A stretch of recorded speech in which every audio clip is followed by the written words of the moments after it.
Yo, it's your boy Rush. I'm in the building. My boy Wale. I'm about to promote my side hustle.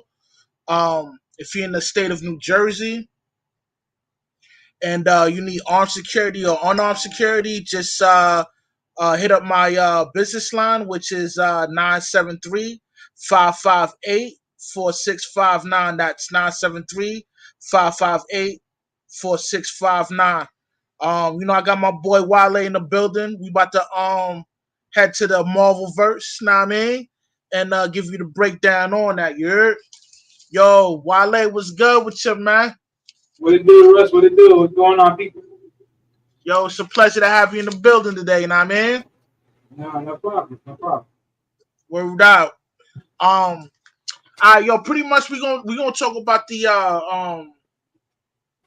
Beast, and I'm gonna give you a breakdown on that, and we got different subject matters that go along with it too, like the guard code, time traveling, and all that. You know what I mean? Now, I'm I'm gonna get the story started now. You heard? Yeah, I go ahead. now everybody know Beast is a very unique character. You know what I mean? In the first issue, which was the first comic issue of Beast, was dispersed in the year 1963, right? Um, and it pretty much gave you the breakdown on how he became mutant and how he linked up with Professor X. Now, in the new revised version of his storyline, um, was dispersed through a TV show called the X-Men Evolution. You know what I mean? They pretty much revised his origin story, and it's Right. basically, explaining on how Henry McCoy, aka the Beast, was a science teacher and all that. Now, also it expound on having his emotional linked up with rage, which caused to fuse the fuel the inner beast within him or whatever. Know what I Mm-hmm. mean? And usually, they would use like, quotes from Shakespeare, to calm, Henry McCoy down. You know what I mean? Now this is all Right. storyline from the revised version of the X-Men evolution. Like, yo, you want to chime in and give me your thoughts on that, and what do you remember of X-Men evolution and all that? Well, as far as from that standpoint of the X-Men evolution, breaking down Beast at that point in time, I knew like when they were breaking down his origin stories, basically, they had a basically, you know how they do it. They always go back to the time traveling of the story and then how he became what he was. And it's like I believe, if I'm not mistaken, he knew he had this issue, but he was trying to fight it. And no matter what he did, no matter what type of science work he tried to implement, it all failed. And to the point that the beast finally fully came out, and he was in that formation, like he couldn't switch back and forth. Right, right, and Professor X actually knew that because as he read his mind, like Professor X already knew, like he saw the image of the actual beast because like in this period of time, what I'm breaking down on right now, Henry McCoy phenotype was like a humanoid. He was not, Mhm. fully transformed into the beast. But Right. as Professor X was reading his mind, he saw the beast in him, and he was like, "Yo, this you can't suppress it no more. Like, it's gonna come out." And what Mhm. Henry McCoy would do, he would conjure up different serums to help suppress the inner beast in him. Know what I mean? Right. Right. And I thought that was pretty interesting. Know what I mean, he would get a lot of chest pains. You know what I mean, and eventually it would get the pains will get worse and worse. And after he received that message from Professor X, right, like he immediately went back to the school lab because that's where a lot of his research projects Right. and playing with the genes, manipulating the genes Mhm. to figure out a way to suppress the beast in him, and all Right. his work and research was within that high school. Know what I mean? Yep. And I thought, that was pretty interesting. Like a school will allow somebody to work on something like that. I think that's crazy, but I it's mean, if you think TV. about it, it's the same way like Spider Man. I mean, think about it, right? I mean, well, the only difference is I think what when Spider Man would work on his concoctionary, serums, I think that he was working under his professor's laboratory. I think that's the only difference, though. I don't think that was under the school. Oh, now when you talk about Peter Parker, are you talking about when he was having his second mutation, which allowed him to have like four arms?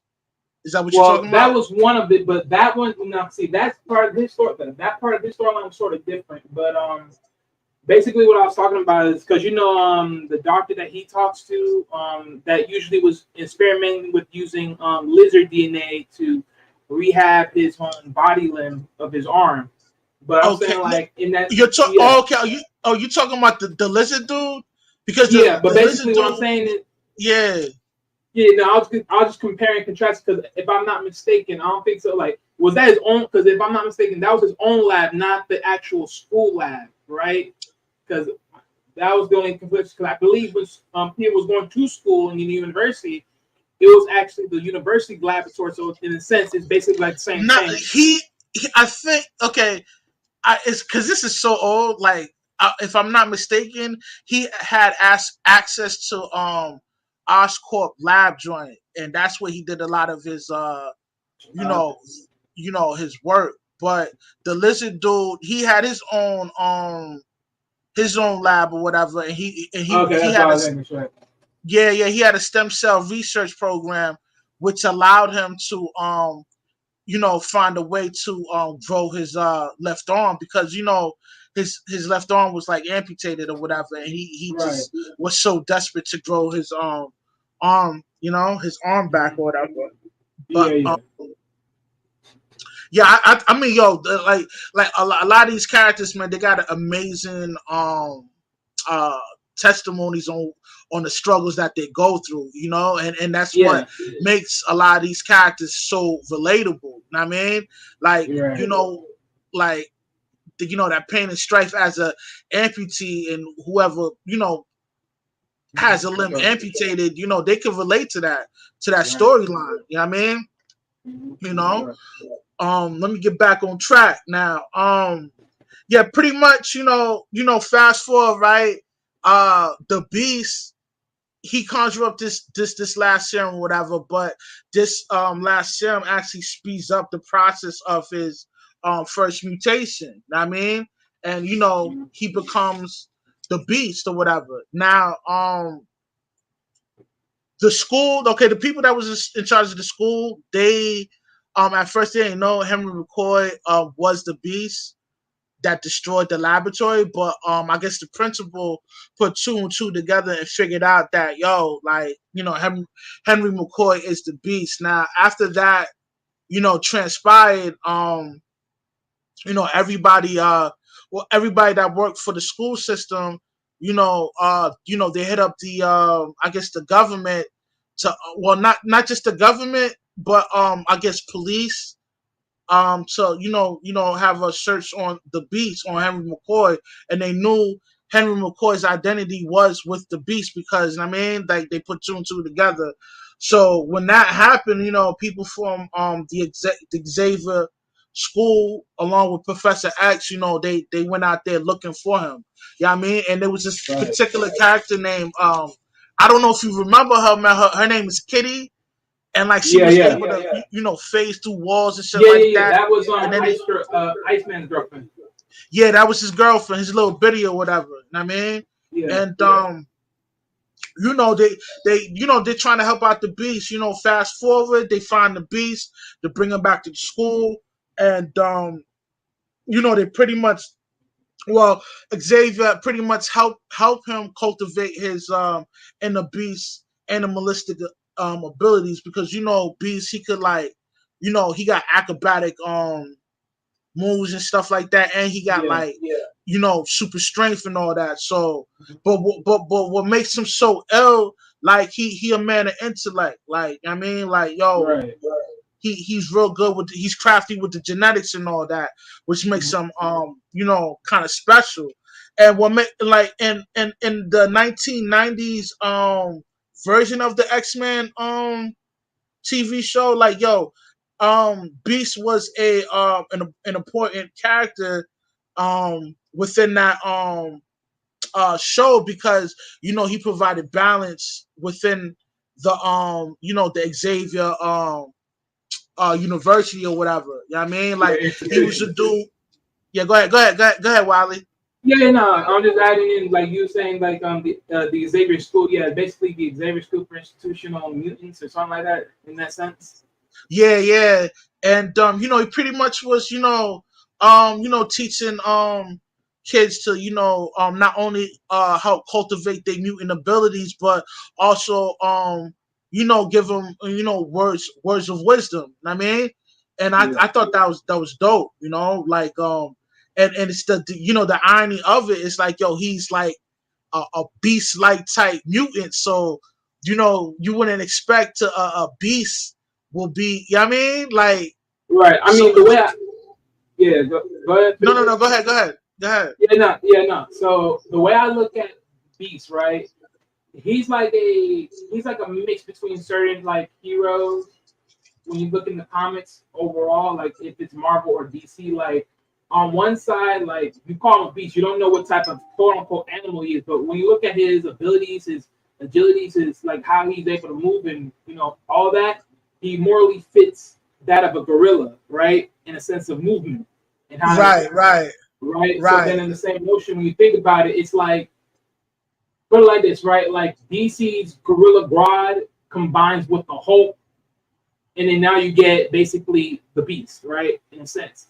But the thing is, he's well in mind intact, right? Because his mind is still stronger than the Beast itself. So he's able to be conscious of what he's doing versus being controlled by the animal itself within him. Then at the same time, but he also got the brains and the bronze, all that mixed together, so he creates a well balanced character overall.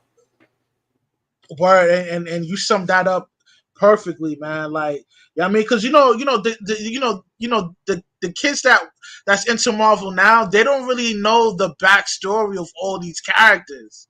Know what I And mean? yeah, but you can't blame him. It's like you got to go through a load of bodies of characters, like I'm saying. So Yeah, going through them all is it's tough, but you gotta go through them all, man. You gotta be entertained by this stuff because a lot of people will ruin this shit for you. yeah, yo, No, like, we can't forget that Beast was a world renowned Genesis researcher within that TV show, and also he had a girlfriend. Now, the only thing I didn't like about Beast, Beast was kind of, I ain't gonna call him a simp, but he was a sucker. Like he did sucker shit for his girl and shit like that. That was the only flaw about that character I didn't like about. Know what I mean? well, yeah, but I mean, when you think about it, right? You remember, you gotta understand, he was just like when you look at him as the human guy, Hank Mahoy, he was just an average day dude that was a scientist. So I mean, it fits his image because of who he is as a person. Not really much. He's more like of a pacifist, not a much of a fighter, give or take, right? And which ultimately changed when you get the quote unquote dark beast, right? Because he's way more vicious. The dark beast is way more in line with being a vicious animal in the series. Right, right. And within the early '90s episodes, he was real close with Jubilee. Wolverine and Beast was real close with Jubilee. I mean, and Right. basically she was like the young teen that she was like real innocent. You know what I mean? Um she acknowledged that she was a mutant, and she her her relatives, her immediate relatives, which is her parents, they found the Xavier Institute and decide to enroll it in there because they realized that her mutant abilities was getting too strong, and that she needs somebody to help cultivate those abilities that she got. I mean, Right. and within within those series, she get kidnapped by the Sentinels. Now I mean, now Right. for these young heads out here, man, they probably don't know what the Sentinel is. I mean, like Right. pretty much it's a robot about 20 feet tall, and they all control all these robots are controlled by the government, and the Right. government use these you know enormous Mutant robots to go catch. Slayers. Right, right, Yeah. right. Yeah, I mean, They used them to be mutant slayers. and Yeah. not only mutant slayers, but they also kidnap them and bring him back to their lab so that they could Right. Yeah. No. run Yeah. research So on them the and figure out yeah how to actually tick. Yeah. yeah. So basically, they was trying to create the quote unquote best.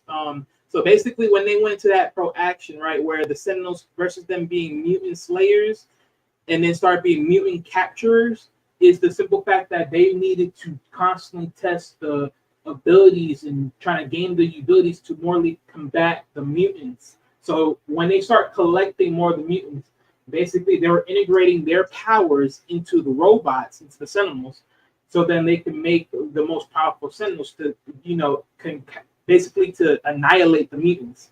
And the main part of that story was the main mission of that story was to get the perfect mutant to truly make the ultimate Sentinel, which was Mystique. Why? Because thanks to Mystique's shape-shifting abilities, it was the ultimate key to making the ultimate Sentinel, and that was literally going to be the end of Yo, the game. it's okay. Yeah, now, what you're talking about? You're talking about now. I know it's exactly that's off the Wolverine joint where Professor Yeah, X went into a coma. yeah, that was the last Yeah, newest one that they made. Yeah, that was when and they really evolved that book. right, and those type of Sentinels were so um powerful that they wiped out not only the mutant race, but like the whole human race was extinct.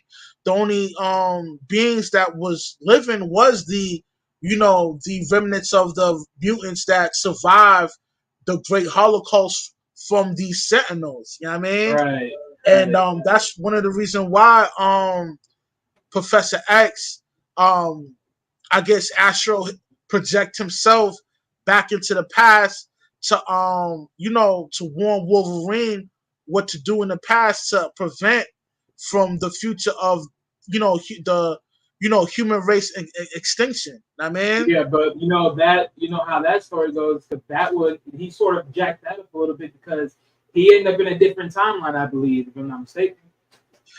right, right, okay, that happened because I forgot. Okay, But that happened because remember at that time, right? When remember the very first time when they brought the new version of the X-Men show, that one it literally entered in the whole storyline of what the hell happened to where did this amazing crazy bomb happen, right?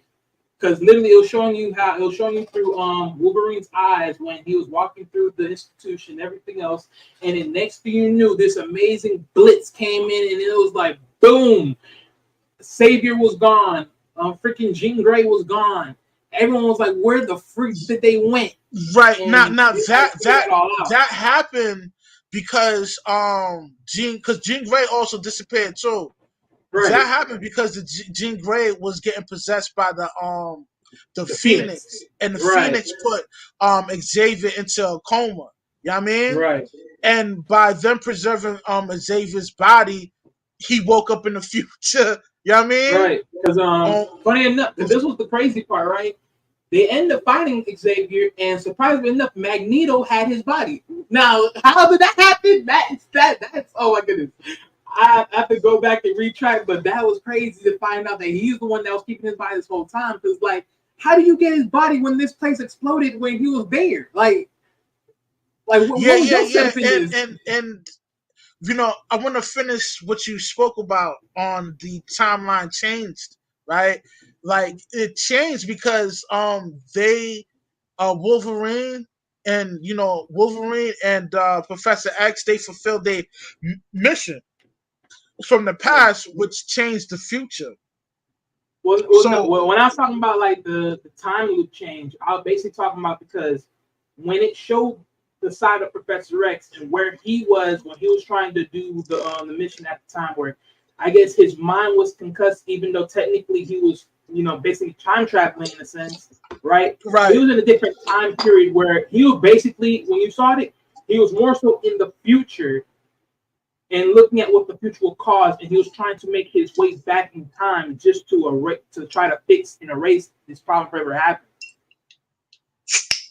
So a Right. lot of Right. things were coming around. So it was like one of those things. The only good thing was looking up for him, he had his robotic legs, so then he could actually move and walk, which Walk. was big. Yeah. Yeah. So He ain't had to worry yeah, about being paralyzed and stuff like that. yeah, and being on the defense. So it was one of those things. But those series, that series was literally like insane. Good. That thing was good. But with production and everything, you never get to see it fully come out through because it's like TV Yeah. stations all that. You know what I liked about it, about that timeline specifically changing like that. After they fulfilled their mission, like it turned out that Apocalypse ended up ruling the world, and Right. you see Cyclops and his brother by Apocalypse side, which I thought that was pretty interesting. I wish they would have came out with another season of that, Yeah. displaying that. You know what I mean? Well, But I mean, yeah. No, I see that actually because funny enough, as you say it, right? Because that was actually one of those. If you think about it, in X-Men Evolution, right? There was a time like it was like the last episode, right at the time where they were starting to show the evolution of the mutants, where their powers were morally generated, where they were morally in control, right? And you start seeing Cyclops who was able to take off his glasses and see with his everyday eyes without actually hitting the beams out of his eyes.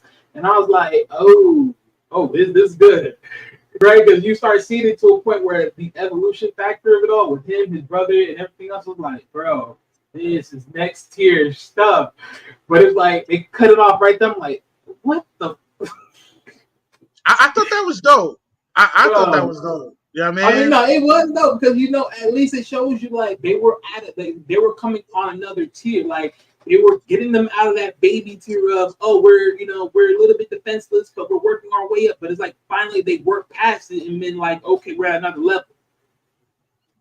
That's Word the thing out. that yeah.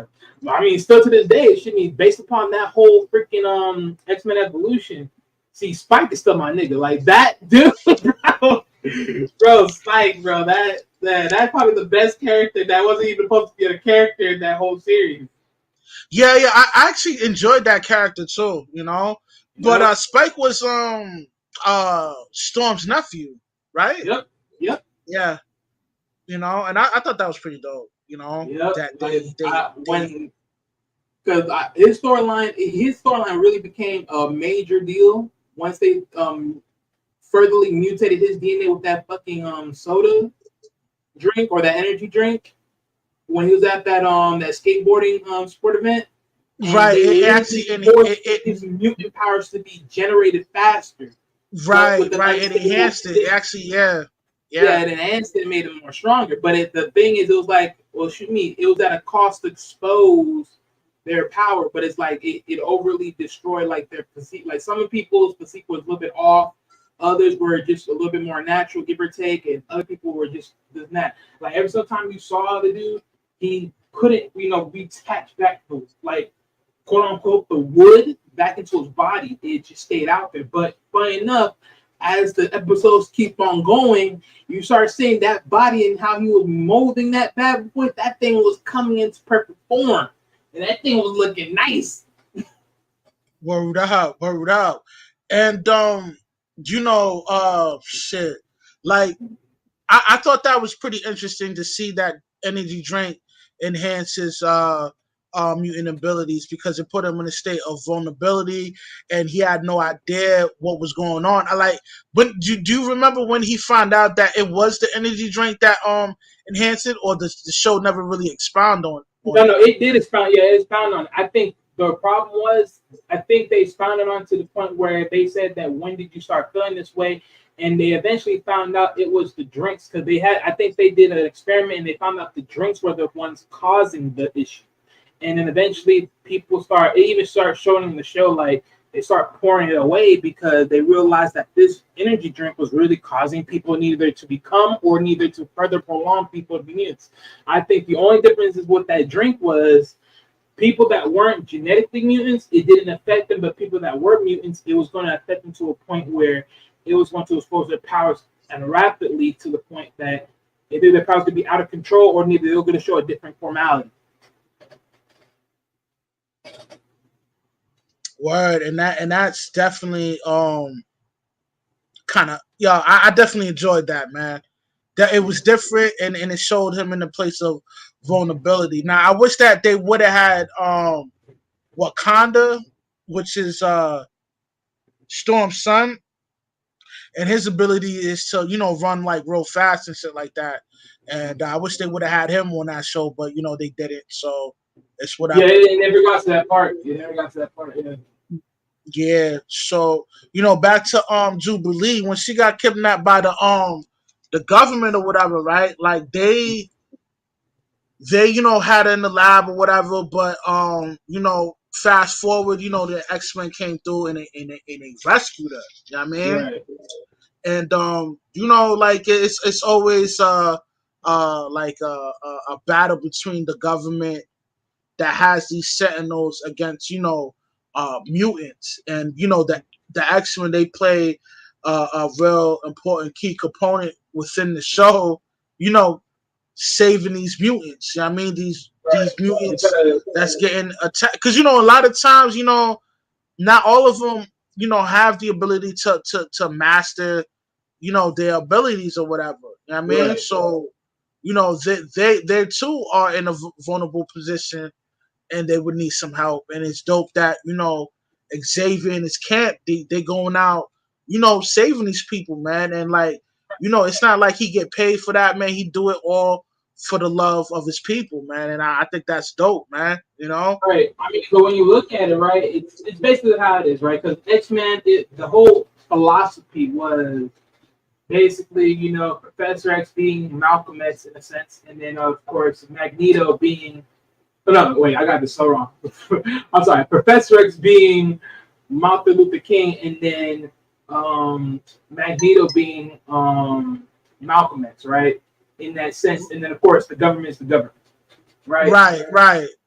And Magneto was basically the villain to the whole story, even though he's not trying to be a villain. He's trying to be a person that's like, hey, we are different than most of y'all, but we wish to live in peace. But the thing is, if you impose, we will push back.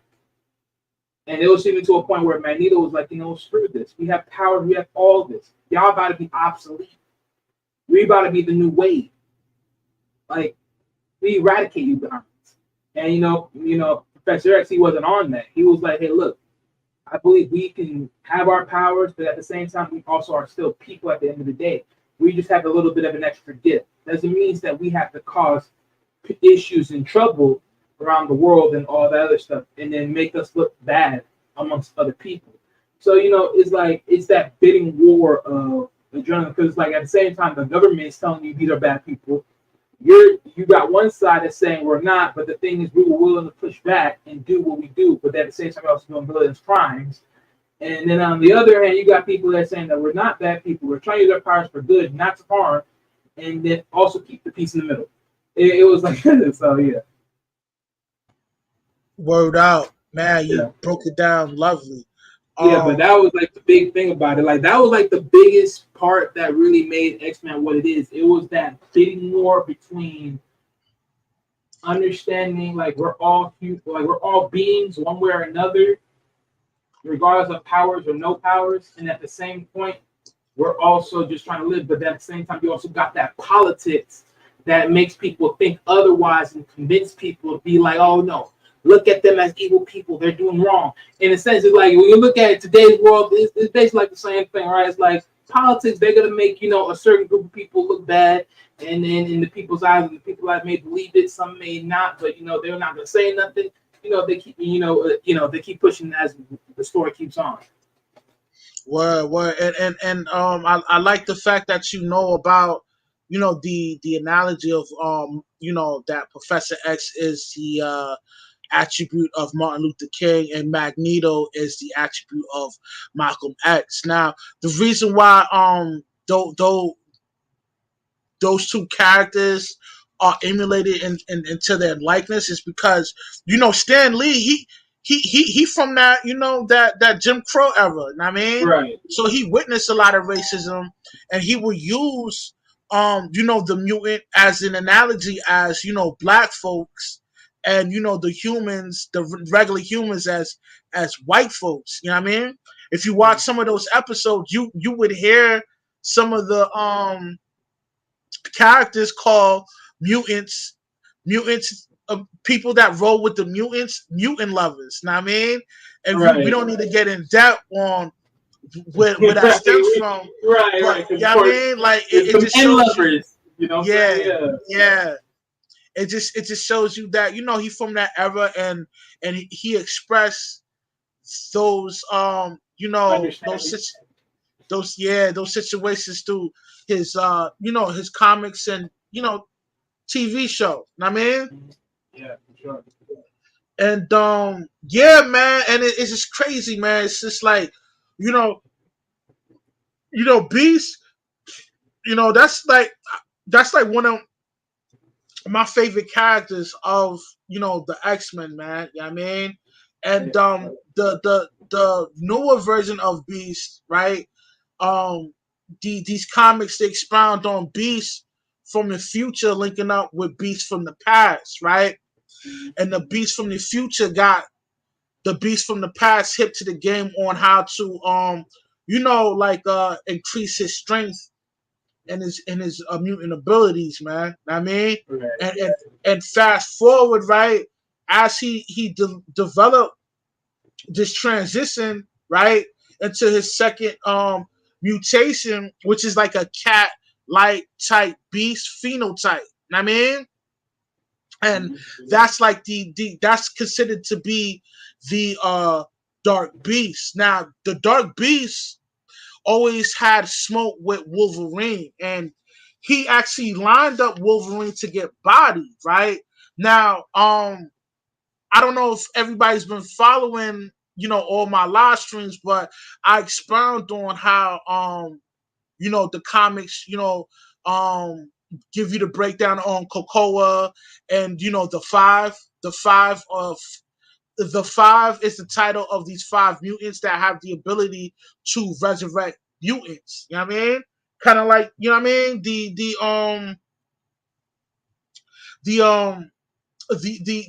the damn, the Eternals. They're like Mm. the Eternals have that ability. You know what I mean? To every time they die, they just resurrect themselves. You know what I mean?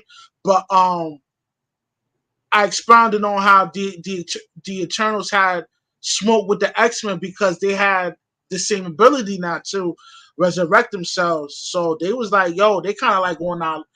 I mean, they not like, yo, they on their level, but they kind of, what I mean? They kind of scared of that. You know what I mean? But, obviously the comic didn't break it down like that. It broke it down like they had an issue with it, and, they needed to, you know, body anybody that had the deviant gene, which is the X gene. You know what I mean? But, you know, I explained, I broke that down because, you know, there's issues of comics that give you the breakdown of Krakoa, and in this particular comic, they kind of expound on Dark Beast. Dark Beast got his goons in Krakoa. Know what I mean? He lining niggas up to get bodied. He gets Wolverine bodied. Not only he gets Wolverine body, but he resurrects Wolverine, right? And wipe out his memories, right? And now he's using Wolverine as a hide assassin. So Wolverine's going out putting in pain for, Dark Beast. Know what I mean? Right. And like, have you read that comic? Like, do you know anything about that? I heard some things about it. Now I haven't read too deep into that comic, but one thing I could say, give or take, about the Dark Beast, I know the Dark Beast have went through like a multiple vast decision makings throughout his time. So I know what, like, if I'm not mistaken, on one of the many Earths, like what, it's like 294 or 95, I think. Probably 95. right? He because like he went through a whole lot of these different versions, right? And then of course probably some other ones as well. But I know like he had associations with Apocalypse. He had associations with the Brotherhood of Evil Mutants. He also has been doing his own thing here and there. Mm-hmm. Give her gab one way or the other.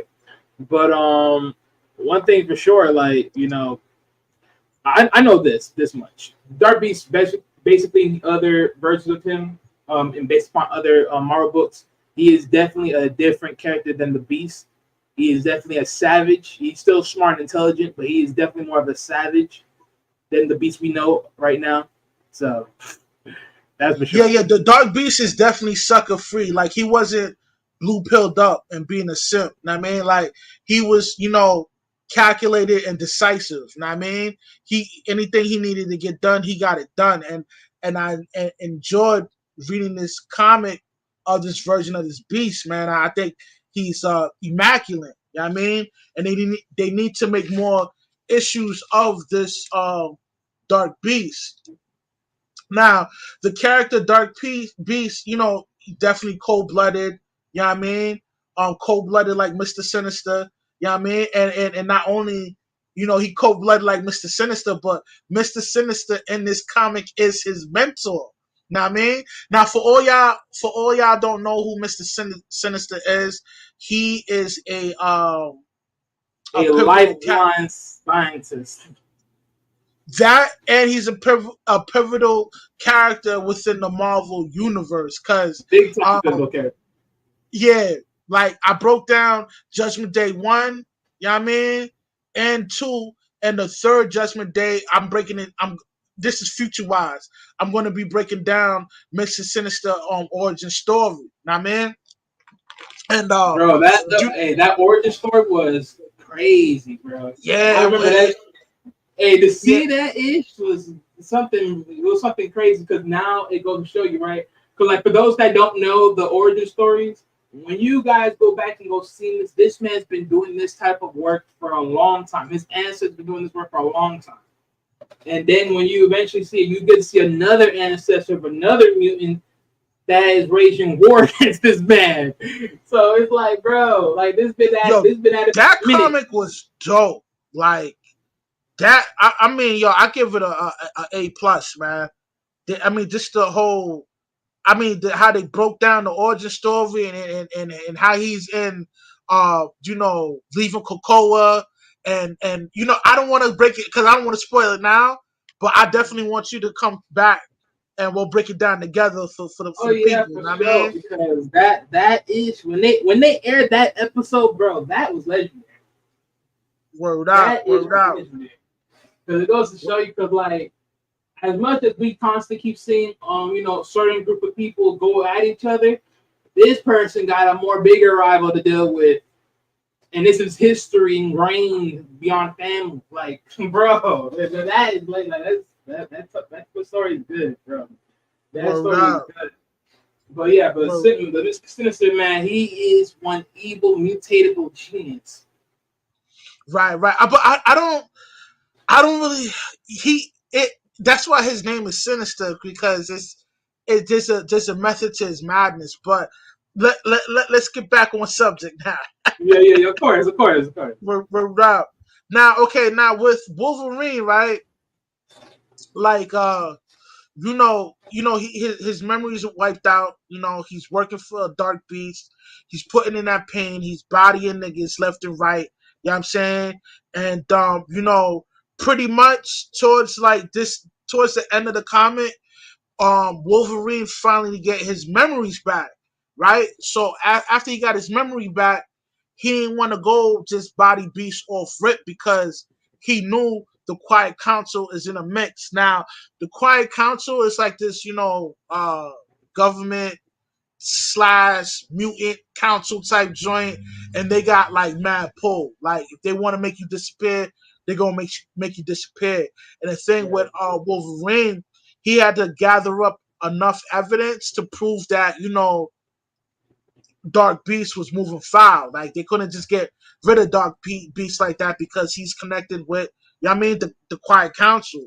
Fast forward, he gathered enough information and evidence to get Dark Beast you know get Dark Beast to lose his protection with the Quiet Council, and Wolverine finally gets his revenge. You know what I mean? And you know, like yeah, I mean, I thought that was pretty interesting, man. Like, I want to get your thoughts on, I mean, your opinion on that. Like, what's your thoughts on that? Well, as far as for Wolverine, right? Like for him to even be in that position, right? I mean, it's smart on his end because think about it. You're not just don't want to go in there, you know, you go in there and start waging war against somebody just because now you start covering your memories. You want to be playing this tactical. So you got to keep, playing like a pawn, but reality playing like a bishop, a rook, or a knight, and you just waiting for the right time and the right setup. So for him playing that role and just playing stupid for the time being is smart by him because he has to wage his time just to make sure all things go in hand. Now, of course, with all the other stuff in between, he has to work his way around that just to make sure he gets all that situated so that he can actually move in on the beast and do what he do. But yeah. Word up, word up, and pretty much like that's like the whole, I guess, origin of like Beast in general, not just Dark Beast, but Beast in general. And yo, I wanna yo, like, who's your top five Marvel characters within the Marvel universe? Like within all Marvel, or just we're just talking like just X-Men wise? Within all Marvel. Within all Marvel, top five. oh, oh man. Shoot. Man, I remember we asked this question, but now I gotta remember this. My list is probably gonna change, so I might have to. But I'm gonna just improvise. For sure, like this is like my sweet spot. Gambit. I'm gonna put that 5. Gambit's my dude. I love Gambit. Okay. Number 4, I would definitely go with Cyclops. And Okay. then 3, I'm always gonna go with Wolverine. 2 and 1. Now this could be interesting. I mean, I know most people will put Captain America or Iron Man there, but Yeah, Captain America is definitely in my 5. Yeah, for sure. Yeah. Yeah. But for me, this one's one of those tricky ones. Hold on, because Yo, it could be a villain too if you want. You know what I mean? Yeah, for sure. But yeah, because when I usually think about these ones, I usually think about these like differently depending on certain visuals or certain people. But let me see. A lot of these characters in this, because I would be thinking about which one. I'd be thinking about which one is this one.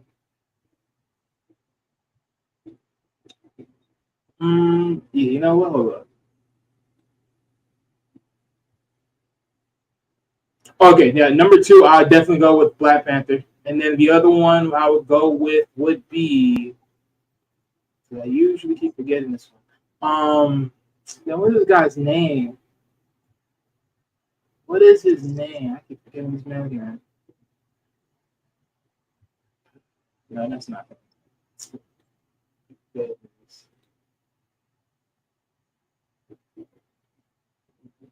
Okay, you know the dude, the robot that was made by Iron Man, but eventually became an android. Ultron. No, not Ultron. The other guy. Oh, are you talking about the simulation I forgot its name, but I think but it doesn't have a physical body. It was just a No, it does. It did. Yeah, it was a program, but it did get a physical body. Right. Oh, you're talking about yeah, the dude that had the yellow gem on his forehead at the time. Oh my goodness, man, I can't remember his name. Yeah. But I know who you're talking about. Yeah, he has the soul, the Mind Stone. You're right. He got the Mind Stone at the time, on he had his the head. Mind Stone. Yeah, that's my guy. Yeah, that's how I'll go with overall. I forgot what's his name. That's why he kind of Yeah, that's why I'm searching for the name because I was literally trying to figure it out. yeah.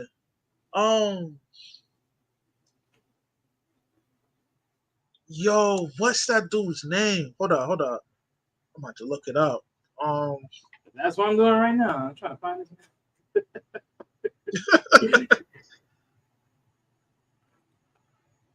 I could have went with other choices too. Actually, I really could have went with other choices.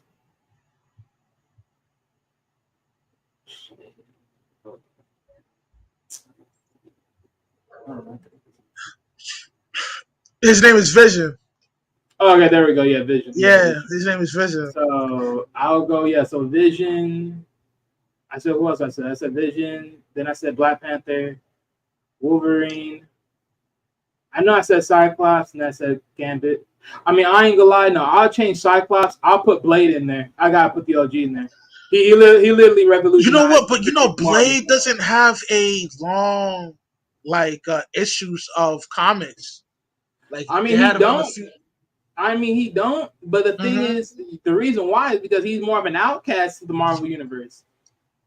He's one of those pretty outcasters. That's why. Yeah, he's a daywalker. He's a half human, half vampire. So So his storyline of the whole thing is more he's more far gone from the whole story of the overall story, which is why he's like more outcast. Like basically, like most of the characters, like Moon Knight, Ghost Riders, and most of that stuff, they're mostly outcasters to the whole preview of the universe because they do their own solo stick. Word up, yeah. Now with Moonlight, I'm not really too much of a big fan of Moonlight. I mean, Moonlight definitely got the juice. I think the only problem with Moonlight is a little bit, some other stuff, but he definitely got the noticeable juice. I think. I mean, if you saw the TV series and then you saw like how that all played out. Yeah, I wasn't really digging the TV series, man. I mean, I ain't gonna lie, the TV series was pretty good. I ain't gonna lie, I like it. I think the problem is, if you don't understand like how would they working it out between the actual character and then the actual Moon Knight guy, I think you couldn't really, connect the dots to really understand what was the freak going on with his personality. Now, if Disney would expound on the White Wolf, now that'd be dope. Know what I mean? Okay, you know what I'm saying? Pretty much the White Wolf is Bucky. You know what I mean? Oh, yeah. I wish they would expound on that because, I mean, I don't know. It's just his storyline is a lot better. Well, I wouldn't say a lot better, but it's just, to me, it's more interesting to me. Now, my next topic, right? Yo, did you see Blue Beetle, the movie? I'm planning on seeing it. I'll be working. You haven't seen it yet? Not entirely. No, I haven't seen it yet. But I know that. Look, but from what I'm seeing, I believe that thing should be good as heck. I mean, like I don't want to talk about it because I don't want to spoil it for you. But I mean, I always tell people you can't spoil it unless I'm gonna see something that like literally like you're gonna blow something for me. Like unless you're telling me like a certain particular hero added in there or something like that, then you ain't gonna really spoil it. I think it's a good introduction film on who the Beetle is, and if DC is smart, because I don't know how good it did on ticket sales, but if DC is smart, they would take this opportunity to make a full live action film of the Teen Titans. I think it'd be dope. No, yeah, for sure. I mean, no, like a lot of us, the usual game that talks about this, Jada Kosh, Jedi Mike, Great Phil, and a lot of us out there that, amongst us that talk about the comics. We all talk about this and we all agree, like literally, if they were to just rework it out to the point where a lot of it, because like we all agree, like the Blue Beetle should have been more so of a TV series than a movie. Mm-hmm. And then that should have been like a work into the overall Titans TV show. to where as he constantly is developing his powers, eventually that would wire him into the Teen Titans, or in this case, the Titans TV show, and then he would be a part of the crew. Right. Whereas this being a having his own episode of the movie, but with all the nuances and the timing of the switching over the universes of DC over to somebody else and a new director and everything, it's one of those. If DC is smart, they would do that. Have the Teen Titan. Okay, have the Teen Titans.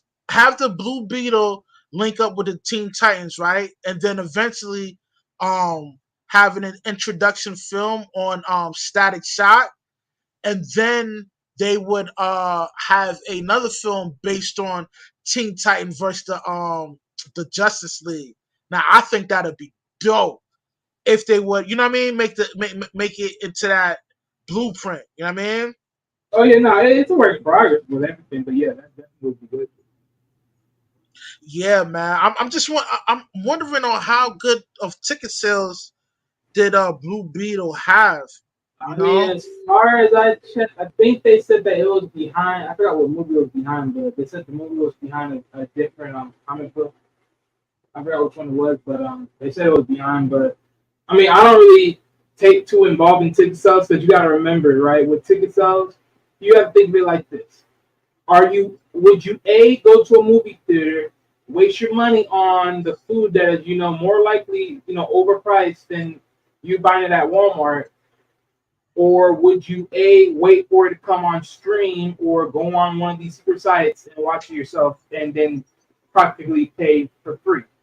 Or neither, you pay on one of these sites, one of these streaming apps, and then wait to watch it at home. I mean, reality is, I think the reason why I don't really take too much involvement in ticket sales nowadays, because nowadays it's not even worth it. I mean, if you're someone that's willing to gamble to go watch it like the day of, is because you heard somebody that had inside scoop that were able to watch the film early, and then they tell you, bro, it's worth watching, and then you just go up and go.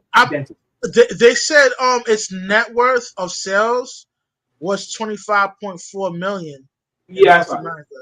Yeah, which is not that good. I mean, but you gotta remember, that's the nuance in the world, because again, most people are neither gonna wait for it to stream and they're gonna watch it at home because they're not gonna bother to go they're not gonna bother to go buy it at the theaters, or neither they're gonna go to one of these secret websites where they can just watch it for free once it gets there. So it's like, again, you can say what you wish, but I mean, like, look, if we didn't have streaming, we didn't have all this, would it be bigger? Possibly.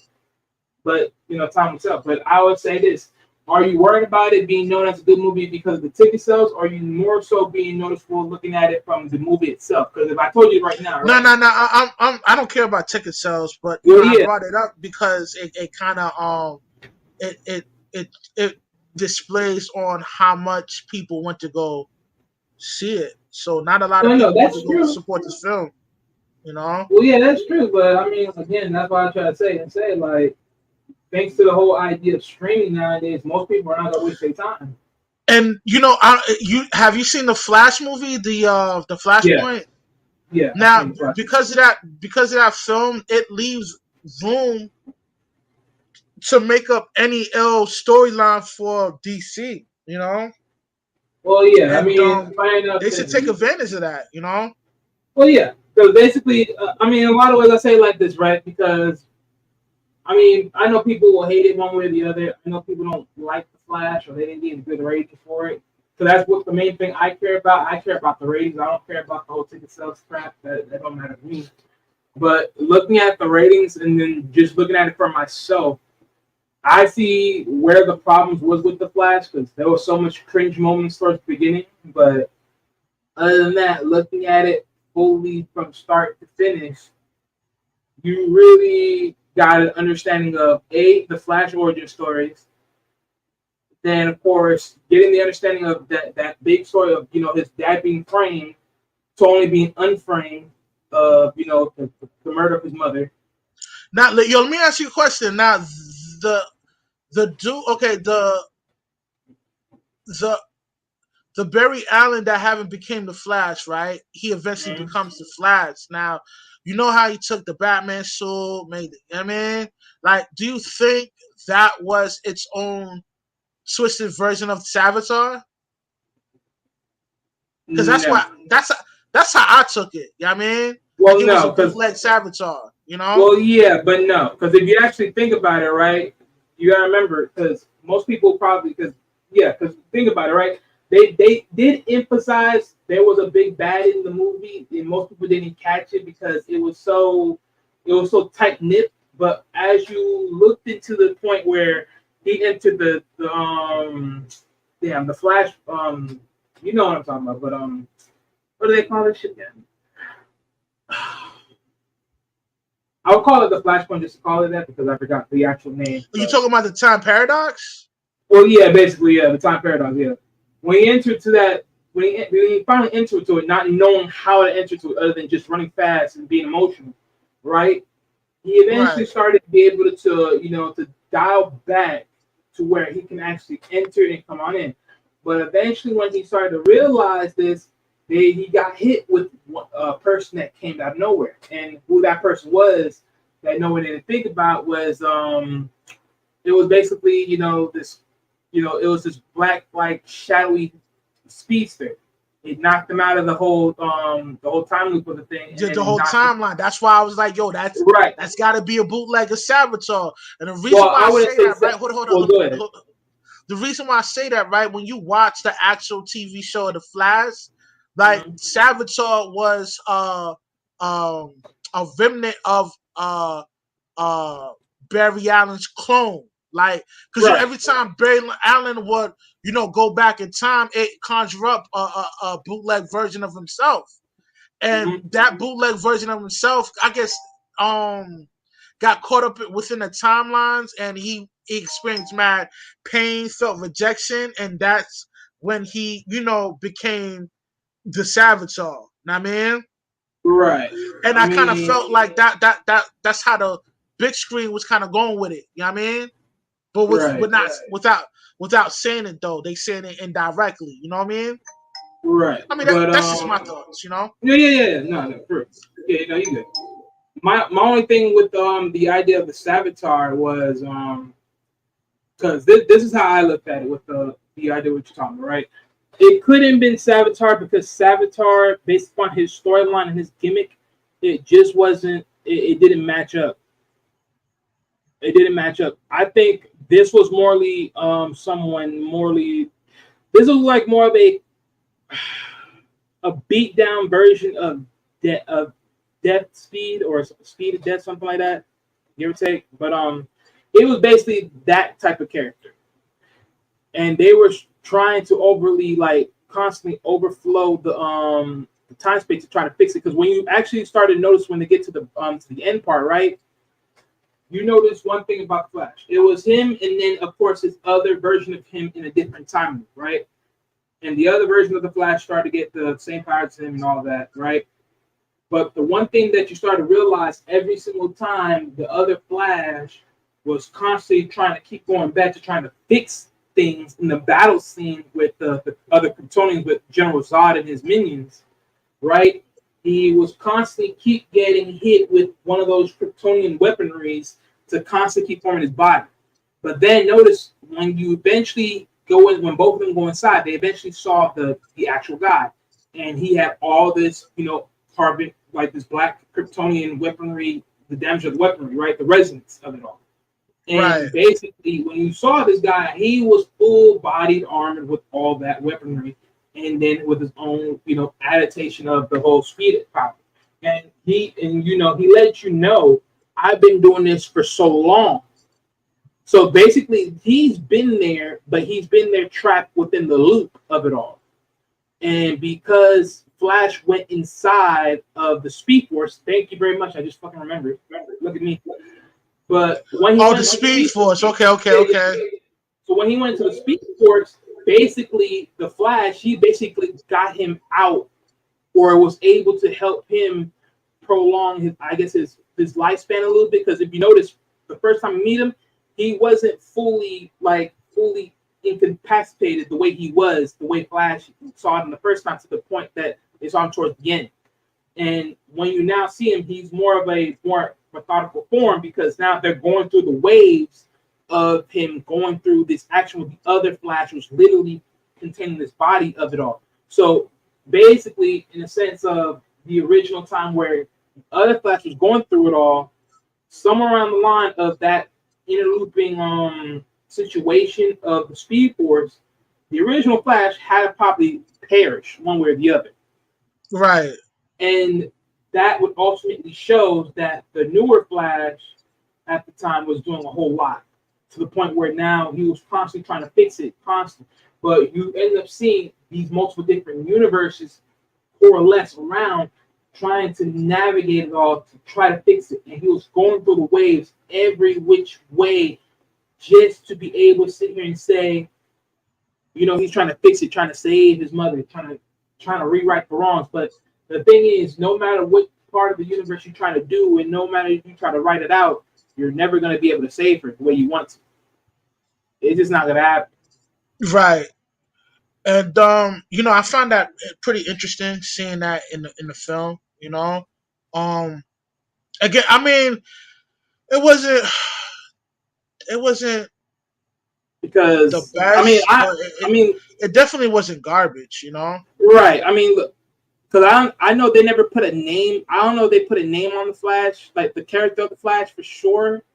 Because for me, just looking at him and being all black like that, I thought that was Death Speed or something of that nature, of that name of one of the Flashes. Because I know there is a Death type of Speed character, speedster. Oh, you're talking about the Death Race. He's That like was okay. Well, I'm talking about him. I don't think it's Death Race. It's just so much information, but Right. pretty much he's like Death. Like he's the Grim Reaper. Okay, this is the Right. best way I could Yeah. explain it. He's the Grim Reaper ghost version for the I guess the Speed Force. Yeah. The Speed. Yeah. And they have this element there to kill speedsters if they're overdoing it, going back in time. You know what I mean? Because Right.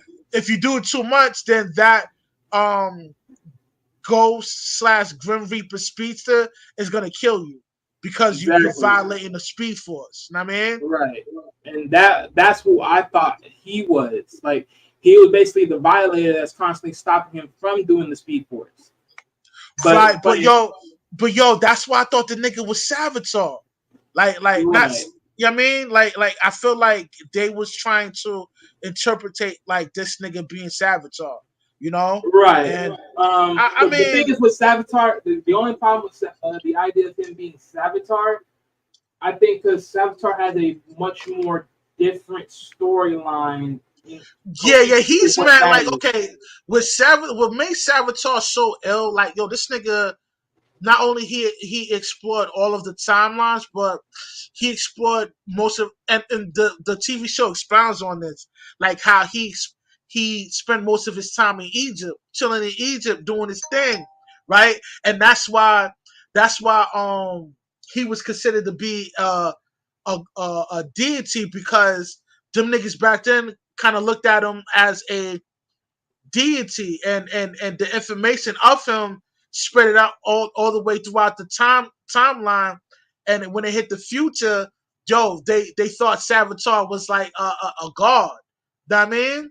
Right. But really, it was just a speedster that was able to go back in time to manipulate the timeline. You know what I mean? Right. So that's that whole thing. But yeah, but they never fully gave that speedster, that dark speedster, an actual name. He was just a corrupt adaptation speedster of the other Flash that was helping him out, that was constantly getting damaged, but that was keeping the weaponry lodged in his body, because he can just use it to constantly slay and strike the Kryptonians with, because it's Kryptonian weaponry. But even then, when you look at it overall, right, that was just the main thing of it all. But the funny thing is that main character dude eventually falls off, because he ends up attacking his same self. He ends up attacking the same person. is basically his idol, same his idol frame self, and then that's when he gets evaporated because without the other version of him, there is no him. So that, of course, end up being the case because if the other Right, Flash didn't intervene, that would not have stopped that darker speedster from doing what he was trying to do. right. I mean, I find it these storylines man interesting, man. Like yo, like going back in time, changing shit up. You know what I mean? Right, This is Savitar they dealing with, and not what made Savitar so unique. He was able to create other species too. Know what I mean? And that's kind of how like Wally within the TV show got his speed. Know what I mean? How he got his speed and how he got connected to the Speed Force. You know? right. And I just find it kind of interesting. I mean, and Oh yeah, for sure. like go ahead. No, no, I was just saying. No, I was just basically saying for sure. Keep going, but I'm gonna come in behind you with something. Word. Now, with Wally, like his story was kind of different. I mean, like Yeah, by the way. they got like different storylines of Wally. You know what I mean, Mm, they got of him, coming from the future, coming into the past, trying to help Barry. You know what I mean? They also got another one where I guess Barry Allen had a nephew or son or grandson that came from the future you're right, you're into right. the Yeah, past yeah. to help him. That, You know what I mean? yeah, yeah. They So interlude that one in amongst the the I forgot what it was called, but it was basically the future version of the Teen Titans. The Young Justice. They basically put him in that one, right? They talked about him on that side. right, and the Young Justice man, it's kind of hard to keep up with them, man. Like they Yeah. changed up a lot of stuff, man. You know? Yeah, they sort of did. Yeah, they, for sure they did. I mean, because Yeah, that was the only problem. Because like I remember what it entered like the second series, and it fall off the TV station. Like it literally fall off Cartoon Network, and I was like, sweet. But come to yeah, find out, it was still going on. But the thing is, the only way you knew about it if you were still in the sweet spot of it all. So I was like, right, right. And you know, with that being said, right, like you know, seeing all those different versions of the Flash and how everybody linked up, and then end up rolling with the Young Justice. Young Justice, they also had strong storyline with Superboy, and Superboy is basically a version of Lex Luthor and Clark Kent DNA submerged in one, because Cadmus, when Cadmus was making the clones of Superman through like full Kryptonian, like for some reason the Kryptonian DNA was too pure, right? So they had to dilute because every time they would clone a full blooded Kryptonian, it loses its mind for some reason. It just goes crazy. So they right, decided to dilute the DNA with Lex Luthor's DNA, his DNA in order right, for it to have a decent balance. Yeah, I mean, right, so that's why Superboy, he's not as powerful as his father, or as right. his, you know, Well, yeah, it's two split genes. as I think the problem is yeah, I think yeah, but that was probably the problem with why he wasn't able to do a lot of the Superman's abilities, because it's like, sure, you may have the strength, but you can't fly. You don't got no laser beams. You didn't have like he electric can just jump power. real high. You know what I'm saying? Yeah, Now he I think he got the laser beams though. Like he can shoot the beams throughout his eyes. I think he got that. But that's something. and I expounded on this too on my last a live I did a while back. Like Lex Luthor came to Superboy like, yo, what's good, nigga? Like, yo, you want your full abilities as a full Kryptonian? He's like, yeah, I come through. I want you to do a few missions for me, and each mission you do, I'm gonna hook you up with this patch, and this patch allows him to reaches full potential as a full-blooded Yeah, Kryptonian. yeah, I I see mean, those. I see those patches, but it doesn't last forever though. It just lasts for the a duration. So right, right, right. it I was thought, more of yeah, those. So basically, in a sense, he's basically giving him a drug just to keep him in line, so he can keep able to have those type of powers. But right, that's the right, problem. But I think the problem is with that is in a more sense of why Superboy is doing that is because he doesn't have no other understanding or abilities of how to do anything else. And this is the problem with Superman in this whole notion is because he's looking at a clone of himself and he's not trying to take care of the clone. He's just looking at the clone like it's a stranger. yeah, And he's not trying to take care of it as a Superman son. was kind of fucked up towards Superboy though, man. No, Like, real talk. And that was the crazy thing because even Batman looked at him and was like, "You need to take yo, care of him. You yeah, need to watch over that dude. You need to train him and do something." And he didn't want to do none of that. And that was the crazy part because I ain't gonna lie. You think about it, with all the Kryptonian technology that he has in his secret layer, he could have literally tried to figure out something about Superboy to the point where he could have figured out what abilities he does have or what he don't have, or something of that ability to the point where if there's something to kick in or what's blocking his abilities from kicking in. And he right. didn't do that. So, it was pretty that was pretty jacked up, but it is what it is.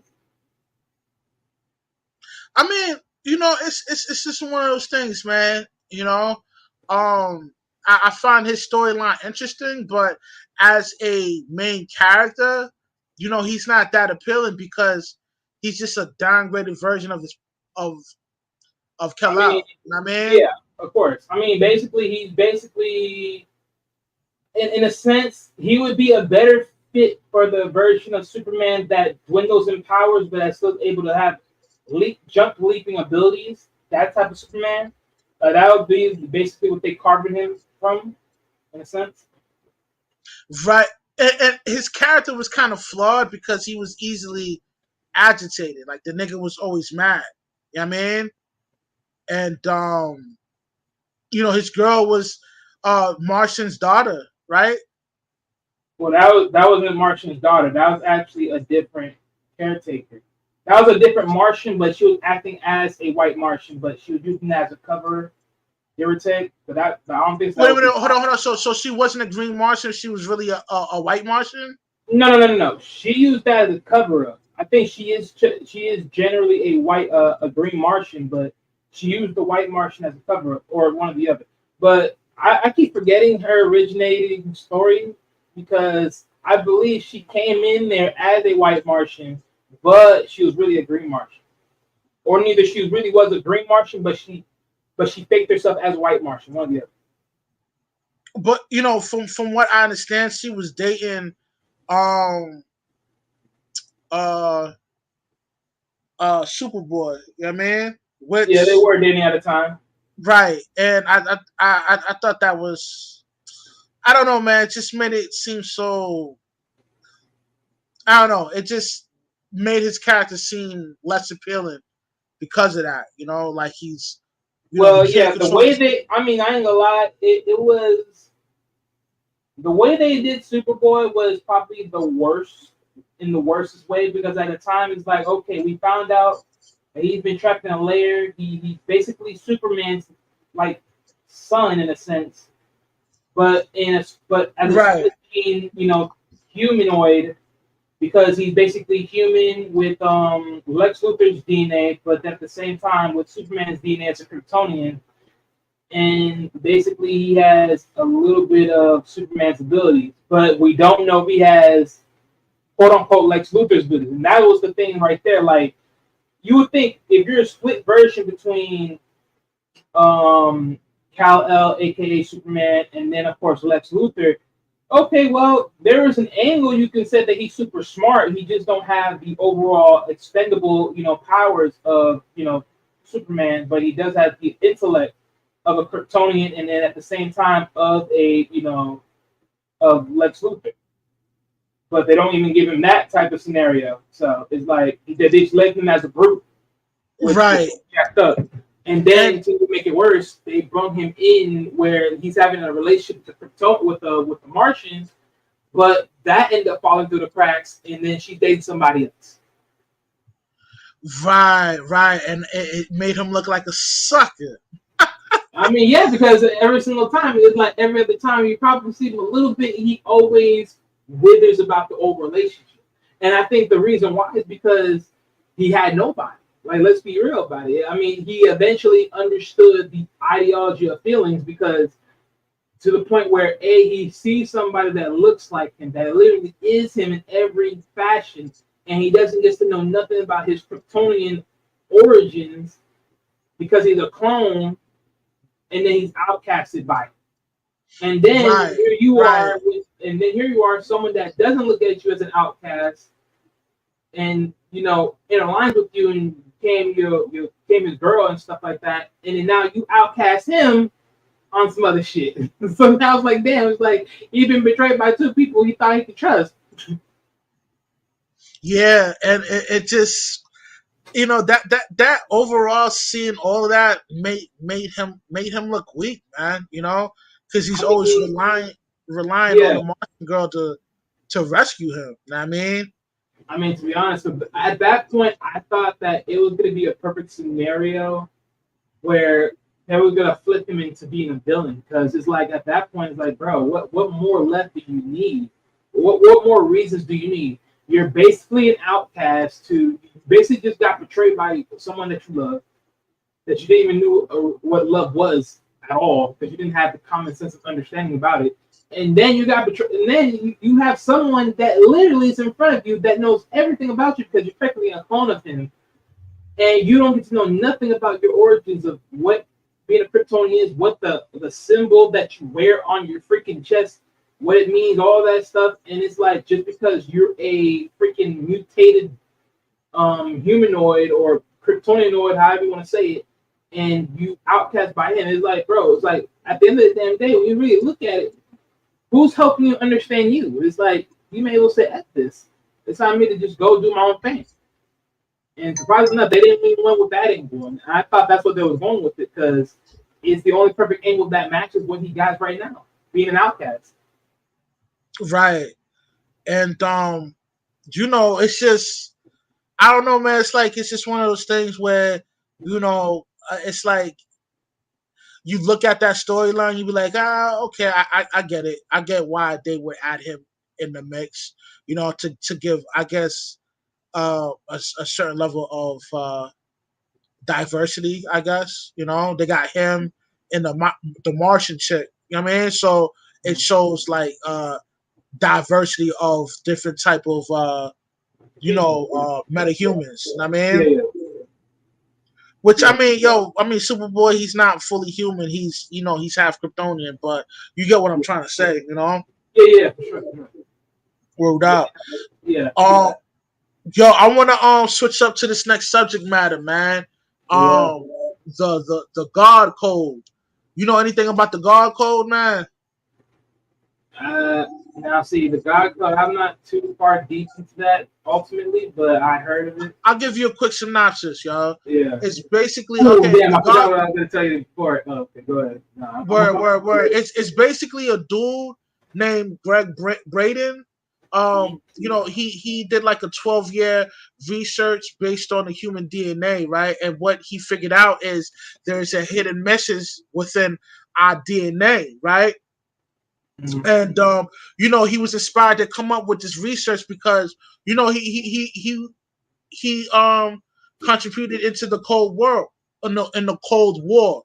You know what I mean? Back in Right. the day. So after that took place, he just came into a deep search of like, yo, why is man like, always trying to go to war like that, right? And he hollered at a geneticist, a historian, a dude that's good with numerology, and he used them to pretty much crack the DNA code, right? And the letters that he found within the DNA code was YHWH, which is Hebrewic word that says Yahweh. You know what I mean? And as he went further into uh, decrypting, like deciphering this code within the DNA, it says Yah is in. I'm paraphrasing, not verbatim. Yah is within us. I mean, it's within you. I mean, and I thought that was pretty interesting. And his I guess philosophy is like, yo, God Himself put that message into the DNA so that man would know that it was Him Himself that created man. Now, I mean, I want to get your perspective on that. What's your thoughts on that? I mean, shoot, that's pretty interesting. I mean, that really is. Um, I mean that. I mean, I say it like this, right? And someone's like trying to crack open the code of that. That is very interesting because I ain't gonna lie. I do know somebody that got me into numerology, and if you really think about it, in a lot of ways, right? Like you always said this too, right? When you tell you like think about your name, right? Your name has like a hidden message. Like you don't even know why people gave you the name they gave you, but they gave you the name, right? And Right, it's like when you think about it, neither if it's a nickname you gave yourself or a nickname someone else gave you or whatever like that, and you try to decipher it with the numbers, you realize that numerology code, it's it's ingrained in you for a reason, right? It's like it's sort of like a destiny number, right? For what you are and or what you should be doing for your life overall. So like when you think about your actual name and then you connect the dots to your number and then the overall number you have, then you look at your life path and then you understand like how you're supposed to be moving in this life ultimately. Like what's your it basically it adds a greater purpose to your life when you look at it. So right, like so for instance, right, like I knew like when I looked at mine back then when we had this conversation, my number was like number one, if I remember calculating it correct, right, through my actual name, right? right, So in that, it gives you the whole life path of, talking about you gotta be, you gotta move out in the world of trying to be a leader and stuff like that. What to do. And so basically each life path number of 1 through 9, it gives you a quote unquote life path, and then of course you have to develop that for yourself. So basically there's always something intertwined. So basically, how God said like He already knew your name before your name even was given. It's like basically saying He already knew what He gave you purpose for, but without you actually knowing the purpose. right. So yeah, I do believe in that the numerology a lot because in a sense it gives you it's like basically like cracking a code, but you only crack it to the point of face value. So it's like you understood like it makes you be able to understand like okay, you know what, if this is what I'm here for, then it's like all right, cool. Then what do I'm doing to really establish that in the world? So yeah, go ahead. No, no, no, no, no. That was dope that you gave your perspective on that because like what is that like? Okay, like how he figured out the code. Like he would take he would go by the ancient Hebraic letters alphabet and take that co-align with that with the periodic table, right? And Mhm. with the periodic table, there's numbers, right? And he would take the numbers from that and match them up with the ancient Hebrew alphabet letters. You know what I mean? And Right. he came up with that. But yo, not only he came up with with that message within the DNA code, but yo, there's from what he's saying, it's like yo, it's like basically like yo, the whole I guess the book of Torah is written within us. Know what I mean? Right. And the book of Torah is like the first five book of the holy scriptures, and himself was influenced by the divine spirit to write those books. And from what I mean, pretty much the God code explores a fascinating premise that is tangible, variable, and a universal message, right? And this message provides evidence of a higher intelligent operating behind the scenes phenomenal world we talk so much of, that's we take for granted, right? And within that, there's an encrypted code, I guess, that stems from Genesis, right? You know what I Right. mean? Known to be the oldest Hebrew text. You know what I mean? And I just find that kind of interesting that So, because when you think about it, right, when you look at the double helix, right, and they give you the breakdown on a double helix, it goes by letters and numbers. I mean, and I just, I mean, with those numbers, you can probably can decipher a hidden code within your source code. You know what I mean? And I just think that's kind of interesting. You know what I mean? Right, right. So when you think about it, right? Because so funny enough, right? So let's talk about it real quick. Because let's just talk about like just basic number cracking code, right? So Right. think about the word DNA, right? Those three letters, right? D would be Mm-hmm. the number 4, N would be number 14, and then A will be number 1, right? When you calculate all that together, that would be 20. And then when you separate the two, but you basically separate 20 and then you put 2 and 0, that's basically 2. So if you look at the numerology of 2, right, basically what that number gives you in essence is the meaning of number 2 in numerology is balance, peace, and harmony.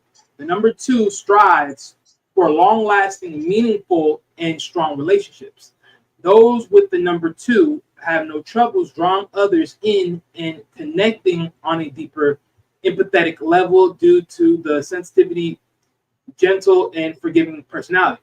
But so think about it, right? We're given this quote-unquote thing called the DNA, and even if we keep on thinking, and you think about it, right?